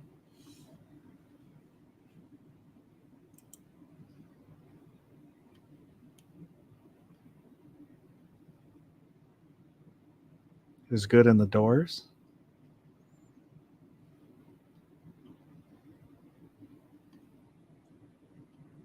Willow. That's probably my favorite. Yeah, Willow's Val a good Kilmer one. movie is Willow. There was one I saw a couple years ago. It was on Netflix called The Stranger. He was some wanderer who gets in trouble, gets thrown in prison, and it turns out he's like some supernatural creature thing. It was pretty good.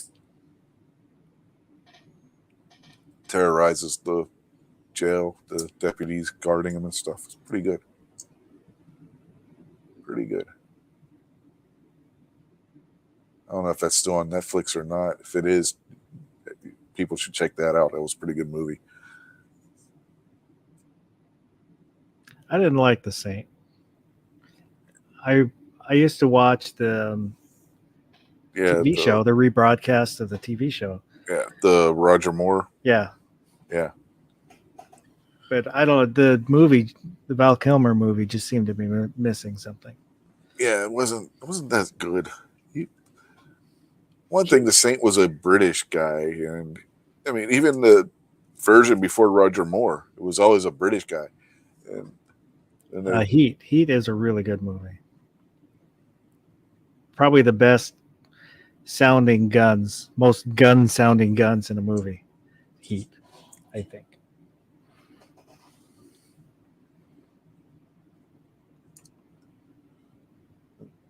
Patriot also said Tombstone. Tombstone was pretty good. Real Genius, which we Yeah, talked Real about Genius earlier. was good.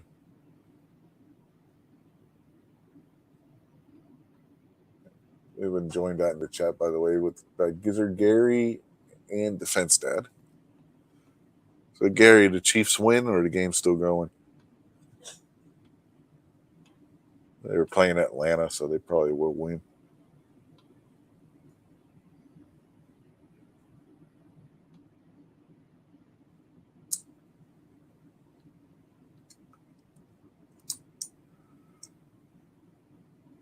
Oh, good Lord. Defense Dad said he got the best ever Christmas decoration.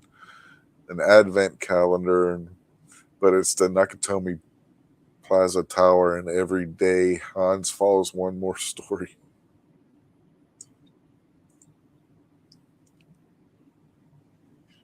Oh, I Oh, saw Atlanta's beating the Chiefs 14-13 at halftime. Didn't see that coming. a Godzilla advent calendar, which I want. So Oh, every that'll day be you get cool. a different kaiju. Oh, nice. I like the ones where you open them and every day it's a different chocolate.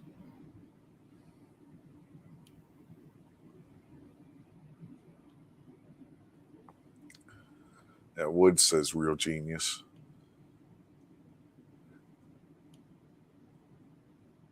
Yeah, Willow was a really good movie, but it gets a lot of grief for some reason.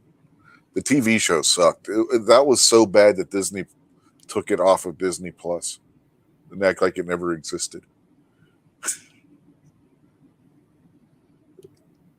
I didn't watch it. I I chose didn't not to either. watch it. A lot of people apparently didn't watch it.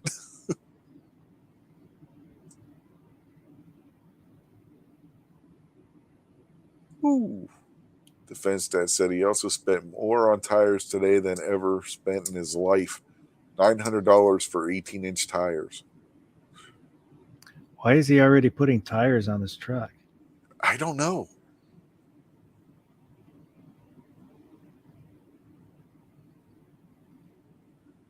G-Web says at the end you get rancid chocolate poisoning from it sitting out all month. No, you keep it in the refrigerator. Come on.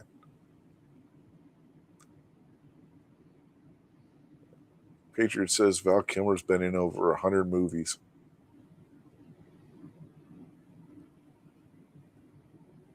I think one of the best things with Val Kilmer, I don't know if you've ever watched the TV show Psych.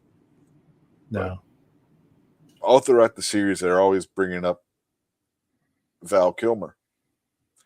At the last episode, they're making CDs and giving them to everybody, saying goodbye and basic and stuff because they're moving to San Francisco. And there's a shot of Val Kilmer. These pricks gave me a CD and they never once said anything to me. I've been here the whole time. It was funny as hell.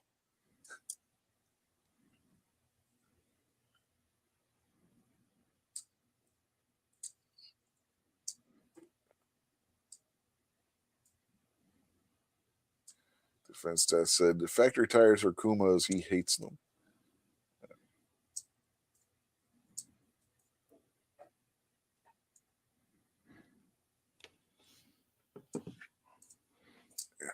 The factory tires that are on my wife's Maverick are Pirellis. But there's another one you can get to, which are more off-road tune. There were an option up, but the truck didn't come with those. But they'll probably be about the same amount if she were to go. I think those ones, if you go with the upper tier ones after market, they're like 1,000 for those, for all four of them. Just don't remember what brand they are. Yeah, I don't know what mine are.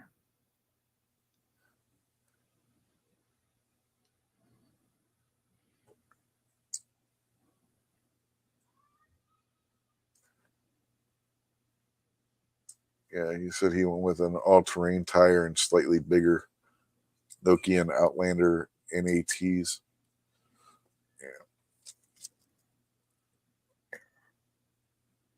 Just remember, it'll affect your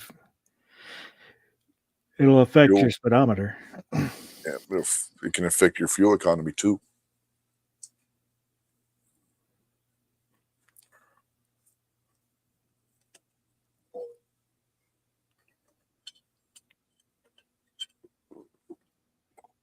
People think sometimes putting a bigger tire on will improve their fuel economy, but it can actually make it worse.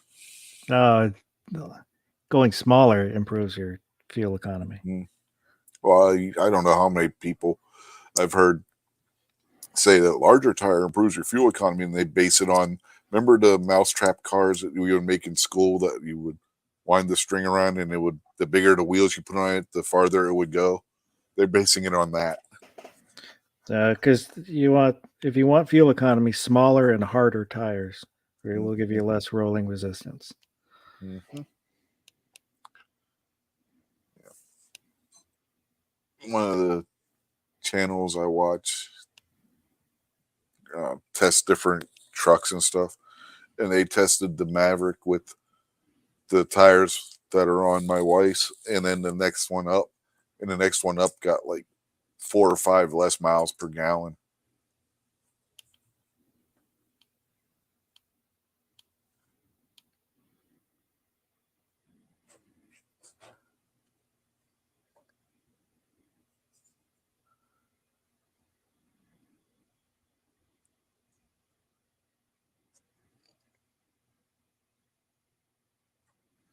Yeah, he said factory for his were a 245/60 R18.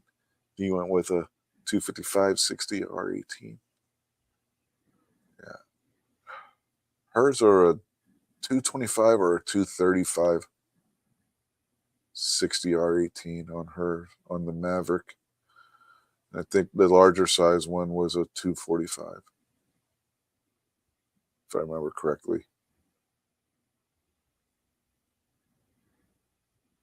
G-Web says larger, you can float in salt water. Now, there's people putting like a 2-inch lift kit on Mavericks and then shoving a 255 in the wheel well.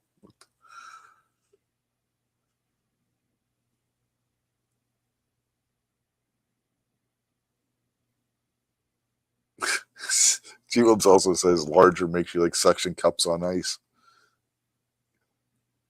You mean like Speed Buggy? Remember Speed Buggy? He'd have like the suction cup look like a plunger pop out of his wheels when he climbed the side of a building.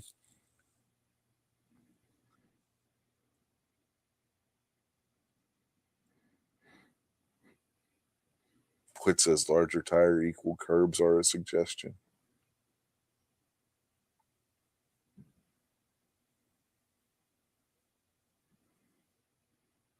Defense Dad said basically Nokian doesn't make the 245 and he's used Nokian for years. They are really good in snow and wet conditions.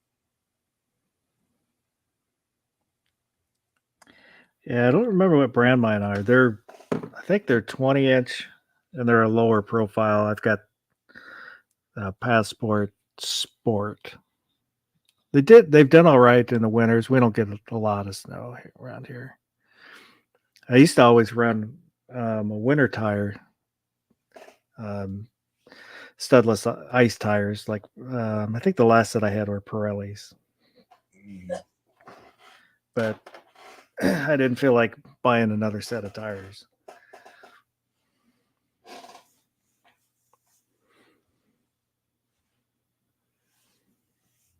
The only reason why I know what ones are on the Mavericks, I looked the other day out of curiosity.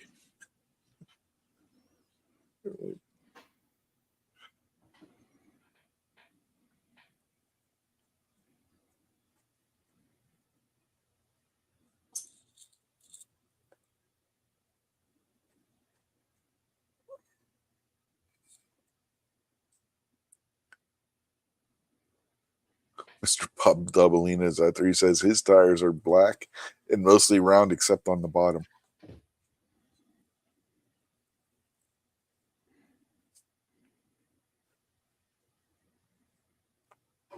It makes them more stable when you're sitting still. Mm-hmm. Yeah, people think you gotta keep your tires pumped up as high as they go. Snow, it's actually or mud. It's good to actually let a little air out because it gives you more of a surface for your car, some more surface contact.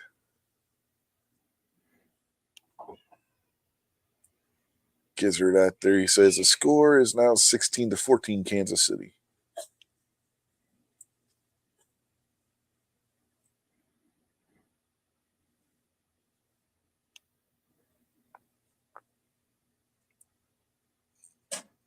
Wood says he likes the vehicle Maverick, but not the or truck Maverick, but not the name.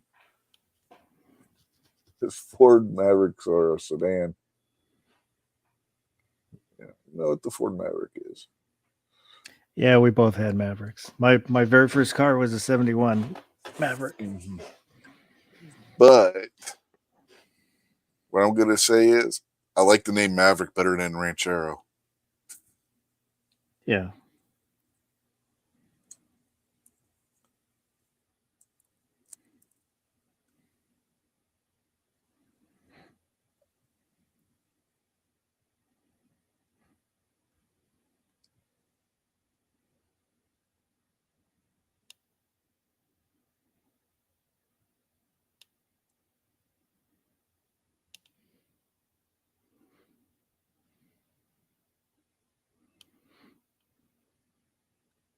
Is it Brett or Bart Maverick? Neither. It's Bo, the younger Bo. Only somebody who watched Maverick would get that.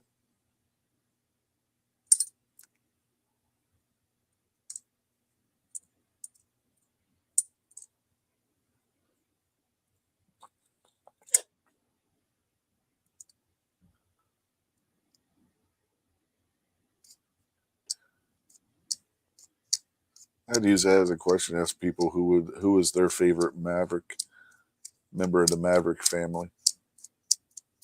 But I don't know how many people out there watched Maverick. I didn't really watch it.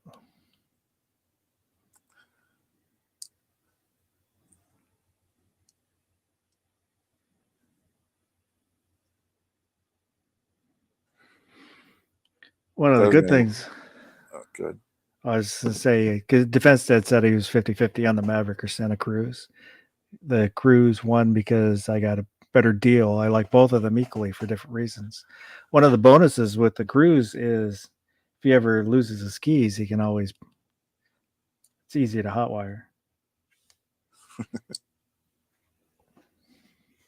Yeah, I've watched head-to-head tests on like it's on the one truck channel between the Maverick and the Santa Cruz. They were doing like off-road tests on it and stuff, and the Maverick's just that much better than what the Santa Cruz is. Got better traction and stuff. There was this one hill they went up. They went from a standing start to try and go up the hill. Santa Cruz couldn't do it. The Maverick went up it like it was nothing. Oh, I didn't. I got to look at Defense Dads in Nebraska, and I don't know. It was fine. It has its niche. Mm-hmm. Santa There's Cruz bed's a little bit smaller too, and they cost more usually. I mean, he got his used, so he wasn't paying sticker price on a new one. That I compared, one of the things I compared was between the Maverick and the Santa Cruz was the price, and the Maverick was $5,000 to $6,000 cheaper for almost the same features.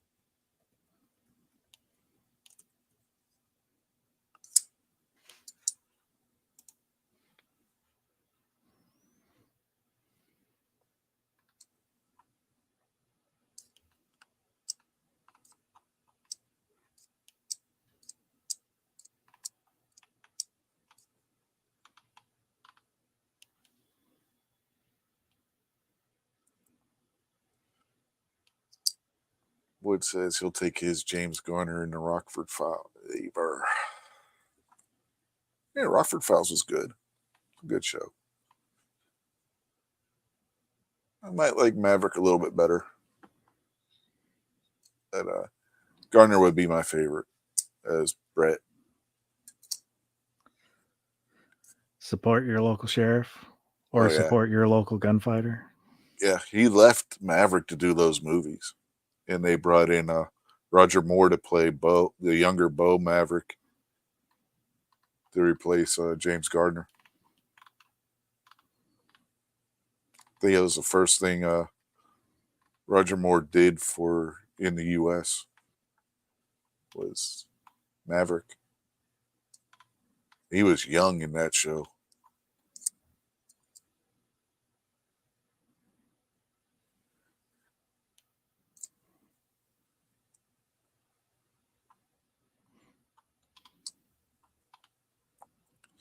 The fence dad said, yeah, but they always test the 20-inch Santa Cruz models with the shitty dual clutch transmission.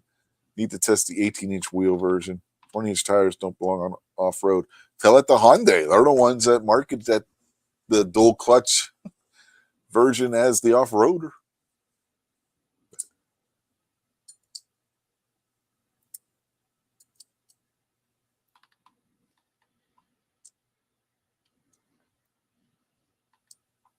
T-Web says, what do you mean the U.S.?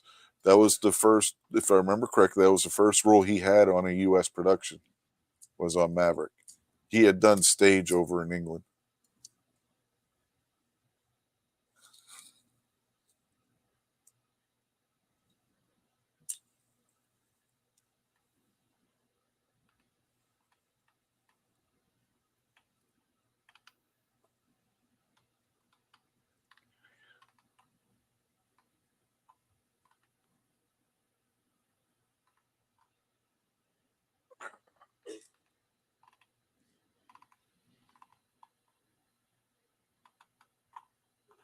Roger Moore? No, Roger Moore's British.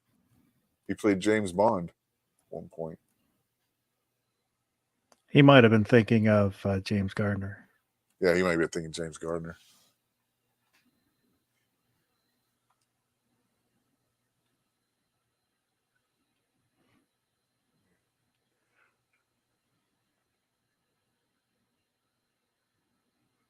Yeah, that's what he said. He thought I meant James Gardner. No, I was talking about Roger Moore.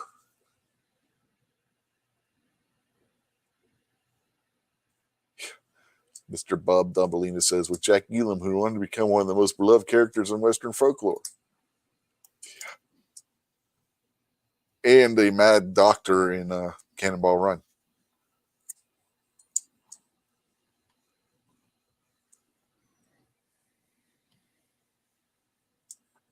Fenstad said Pierce Brosnan was his favorite Bond. For me, it's a toss-up between Connery and Moore. But I think Daniel Craig was more like the Bond in the books than any of the others. So I go Connery. Roger Moore was the first Bond that I saw. So, I think it was the first Bond movie that I saw when I saw For Your Eyes Only in the theaters in grade school. Yeah, that was a good one. And I liked On Her Majesty's Secret Service Bond. Yeah, it's an underrated movie. It really is. It's not a bad movie at all. I mean, he was a model. He wasn't an actor. Mm-hmm. I think it was Broccoli ran into him at a party, thought he looked attractive, and got him to come in and be Bond. Yeah, but Connery wasn't the first Bond. A lot of people don't know this. The first Bond was an American that was in a movie that was made for television back in the 50s.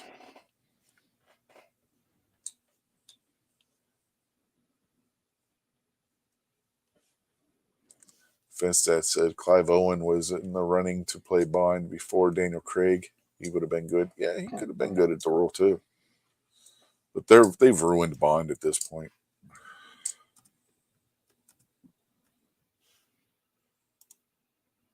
Yeah, George Lazenby, that's who it was. Yeah, the Australian. Yeah. Yeah. G-Web says he's seen the TV one. Yeah, it was a 1 hour interpretation of Casino Royale. It's done for one of those Playhouse shows that used to be on TV all the time back in the day.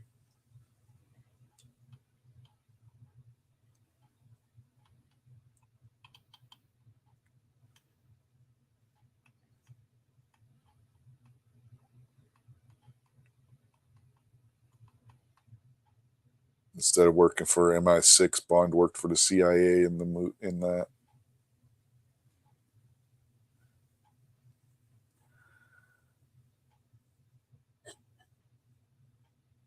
For a while, Amazon had the Bond movies free with Prime, so I went back and watched them, all the ones I could.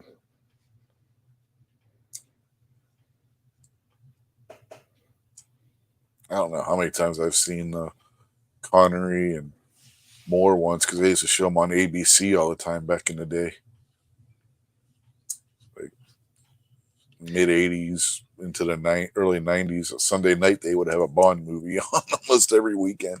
And I did like Pierce Brosnan, but to me, he's Remington Steele.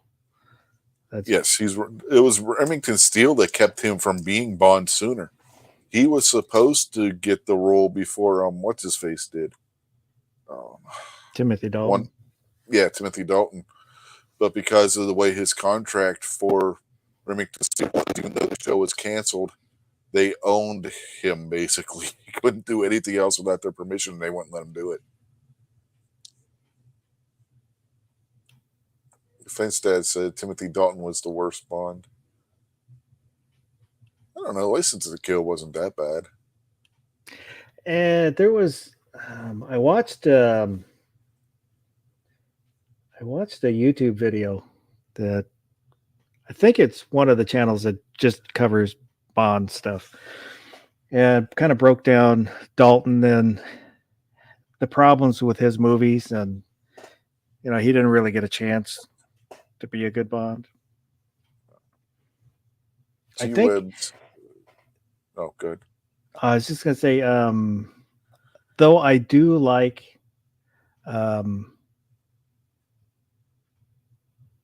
shit, now I just lost his name. Bond number 2. I did like him. No, sorry, number 3. Well, number 3 would have been Connery again. Well, that's a whole nother thing. With that Connery coming back. But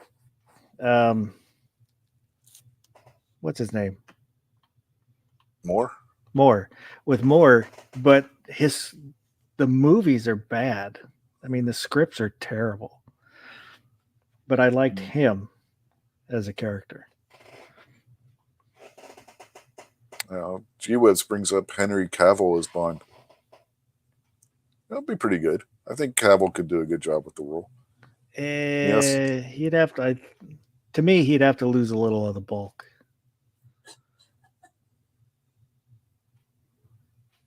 And G-Webs also brings up Benedict Cumberbatch as Bond. Yeah, I can see that too. No. I can see him doing it. He can't even pronounce penguin. Liam Neeson, he's too old. I don't know who John Hamm is. Mad Men. He's the lead from Mad Men. I've never watched it. So.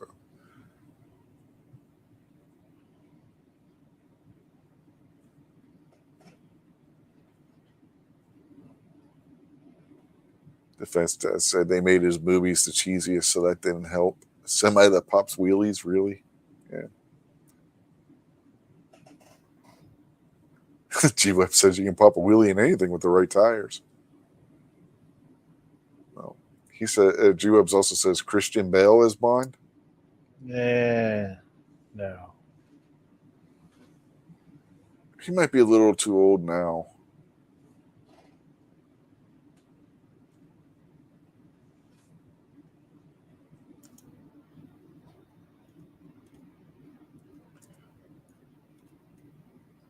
When he was younger, at the time he was playing Batman or American Psycho, maybe. But not now.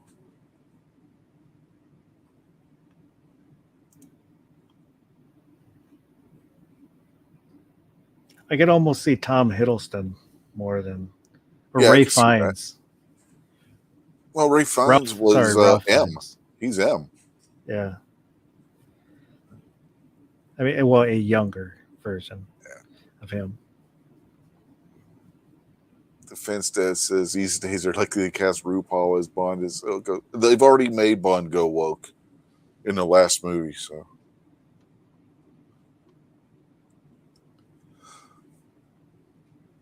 G-Web says Idris Elba as Bond. They were talking about that, but It's kind of too old now. yeah, it's too old now. But when they were talking about it, something fell through and it didn't. Tom Holland as Bond? I'd say Andrew Garfield before Tom Holland. Yeah, Andrew Garfield. I think Tom Holland's too nerdy. I mean, he's perfect as Peter Parker, but as James Bond, I don't know. Jensen Ackles as Bond? No, I don't see that. I think he would have been good as Superman, but they cast somebody else as Superman. Yeah, we already said Tom Hiddleston. Yeah, he'd be good as Bond, I think. No, not Jason Statham. No, he's too old too. He's too cockney.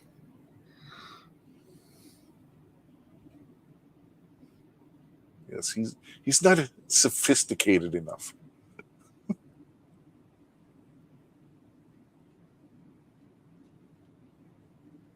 Have him play a detective chasing Jack the Ripper, though. That would work.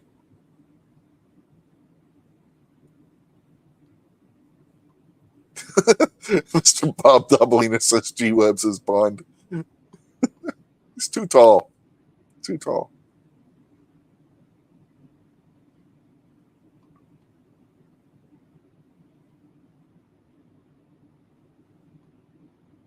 Yeah, Wood says we're someone we never heard of. Whoopi couldn't do it. James Bond has eyebrows. Yeah. Rich Wade is Bond. No, that ain't going to happen, Gary. I'm not British enough.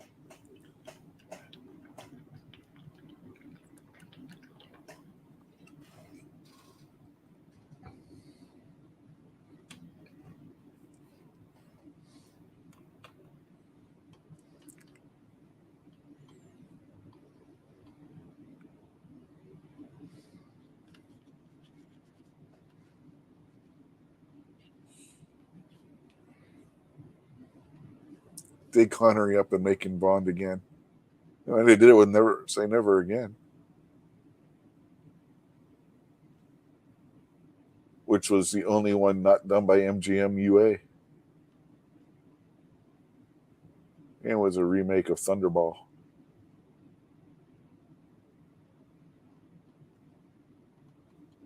Barbecue is Blind Bond, says Woods.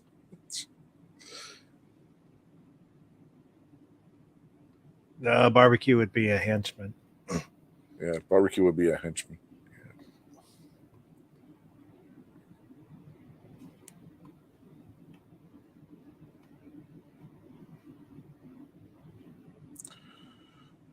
Gary says it's 22-14 Kansas City. That sounds about right.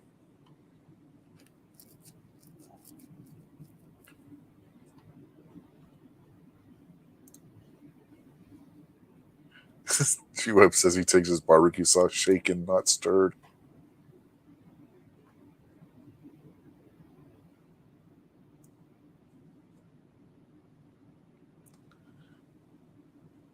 Seattle beat Miami 24-3. Nobody cares what Pittsburgh did. They won. They doubled up San Diego, or not San Diego, L.A. I forgot the Chargers moved to L.A. And Justin Herbert went out injured again in the game. Gary says the gun snob is Bond. No, Too Oklahoman.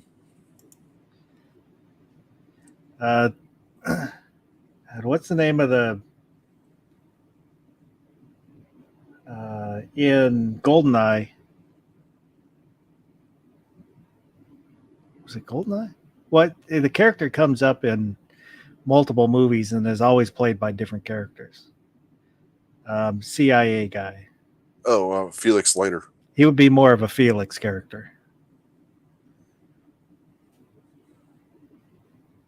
Yeah, I can see him playing Felix. Remember who first played Felix Leiter in Doctor No? No. Jack Lord from Hawaii Five-0.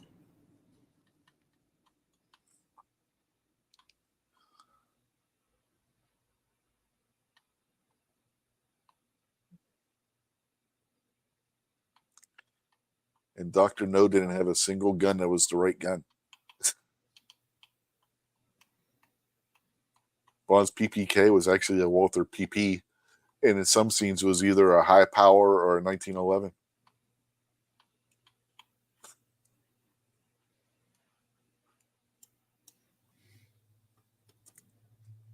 Jack Lord was also supposed to have a PPK, and he had a PP. So there were two PPs in that movie. Well, their Chinese bad guy wasn't even Chinese. Yeah. Well, the assassin, his gun, Bond says it's a Smith & Wesson and only had 6 shots and was empty. But then when they showed the gun, it was a 1911. So Bond hints at it being a Smith & Wesson revolver, but the guy was actually carrying a semi-auto 1911.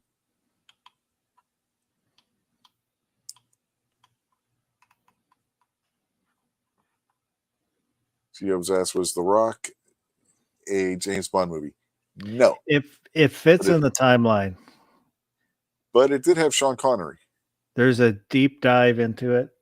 I officially know, but it would fit.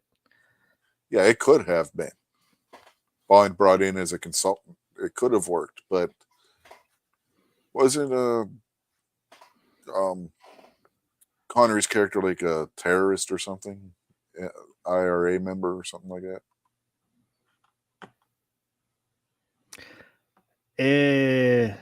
I think they hint around him being a British agent.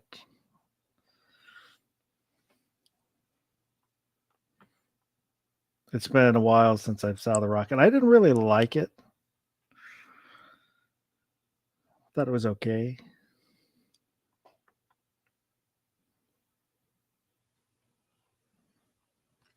Woods is asking if we've watched Tulsa King. He says Stallone is awesome in it. I haven't seen it, but I've heard good things about it. I've seen lots of clips of it on YouTube, but haven't actually watched it. I just watched the first season of Fallout, which I never played the game, so I was not familiar with the game, but I liked it overall. Didn't love it. Yeah, I've heard hit or miss reviews on that one. Mr. Bob Dombolina says Gizzard Gary is Q and in charge of weapons lab. I can see Gary being Q. Yeah, he's the tech department. Yeah.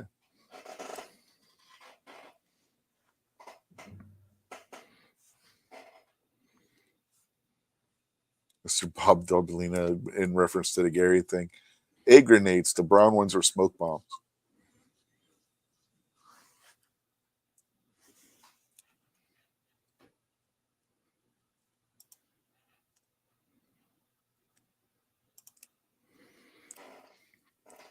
Defense Dad said he's been binge watching Blue Bloods. Yeah, I've never seen that. I haven't either. I've heard it's supposed to be good, but I just haven't watched it.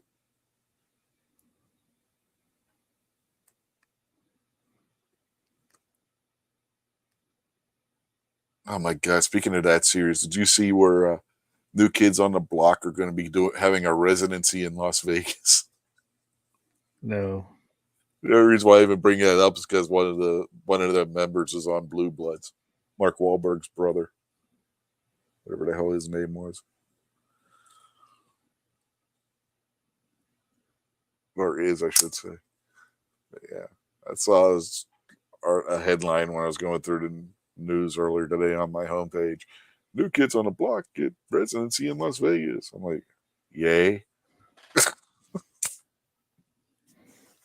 If there's one band, or not even really a band, Defense Dad says Donnie Wahlberg is a way better actor than his brother Mark. Oh, Mark was pretty good in that. Oh, what the hell was it? Damn, I can't think of the name of the movie now. The gangster movie with him, um, Leonardo DiCaprio, Jack Nicholson. The Departed. Yeah, The Departed. He was pretty good in The Departed. I thought you were describing Romeo and Juliet, the one with No. The Departed was a really good movie. Yeah, it was.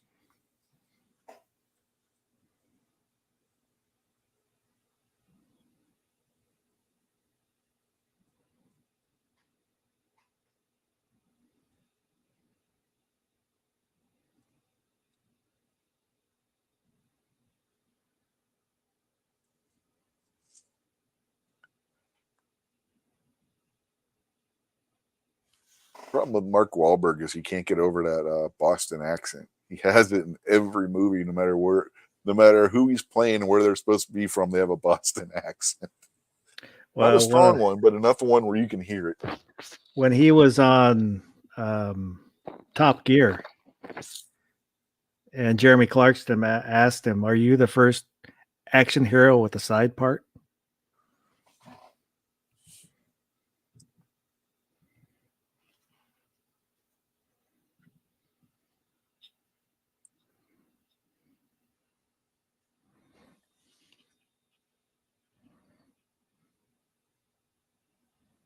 I like Tom Selleck.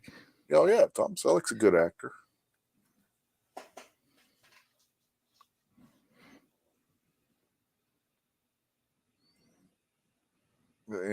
He's done some pretty good westerns too, not just Magnum PI. Quigley Down Under. Yeah, Quigley Down Under, The Shadow Riders, Sackets. I mean, he's done some good westerns.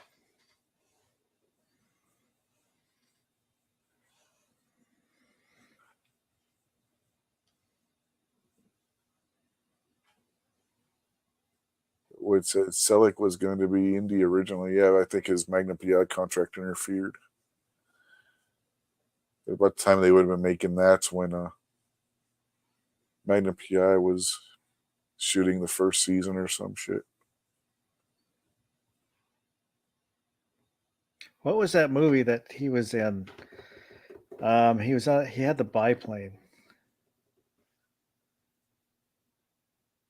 Biplane? Yeah, in Africa. It wasn't out of Africa. It was. No, I don't know.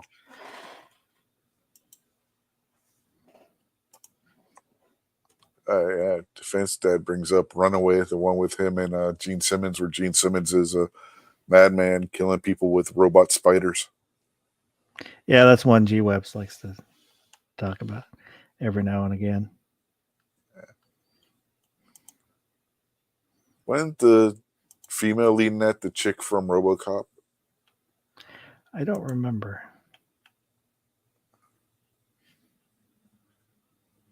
G-Web says the one you're talking about is High Road to China, 1983. Yeah.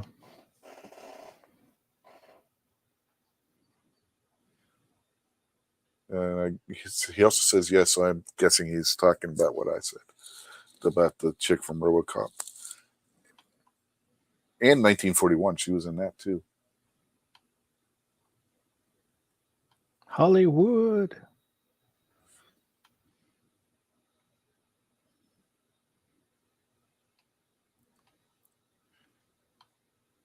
"1941's an underrated movie. The movie's hilarious. Gotta feel bad for Ned Beatty's character's wife in that movie. He absolutely destroys that house with that anti-aircraft gun.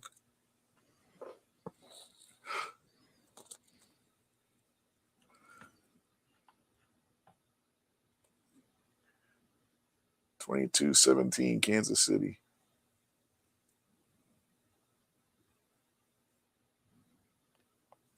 Well, there's no song we've been doing. Let's start wrapping it up. I think we had a good show. Them just people asking us questions. Surprised we didn't get any gun questions other than the one about lesbian witches. If they were a gun, what would it be? But yeah, I think we still had a good show with the movie questions and whatnot. What do you think? Yeah. It's pretty good. So, anything you want to plug or anything before we get out of here? Oh, tomorrow, I think 3:30ish, somewhere out there. G Webs is going to be whatnotting. He's going to be on the whatnot, selling some wares. So if you're have some spare time, and check out whatnot. Gary says Bond had guns. Yeah, but we didn't really talk about the Bond guns except for the ones they got wrong in Dr. No. And that wasn't because of a question. G-Web says he's going to be selling stuff for $1.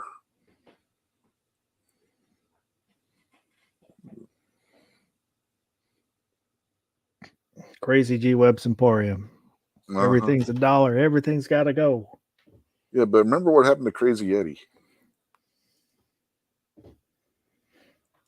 That guy served the rest of his life in prison. Yeah, he was crazy. That was a money laundering scheme. The whole store and everything was a money laundering scheme. It got him and his brother on RICO charges. They were like dealing drugs or something behind the scenes. It was crazy. But yeah, if you weren't alive in the 80s watching shit on cable and you come across WWOR TV watching like old Godzilla movies or something, you know about the Crazy Eddie commercials. They were on there all the time. Around here, it was Cal Worthington dealerships, which that was after I think he was banned from California for bait and switch.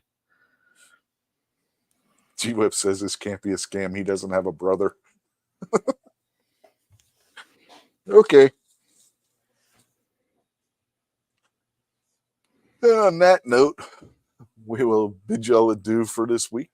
And thank everybody that showed up and was watching the show. I don't know if we ever had anybody show up over on X. Yeah, it says there's one person over on the X watching right now. Earlier, there wasn't anybody over there when I looked. Yeah. Thanks for watching, and we will catch y'all next week. Have a good night, folks. Bye-bye.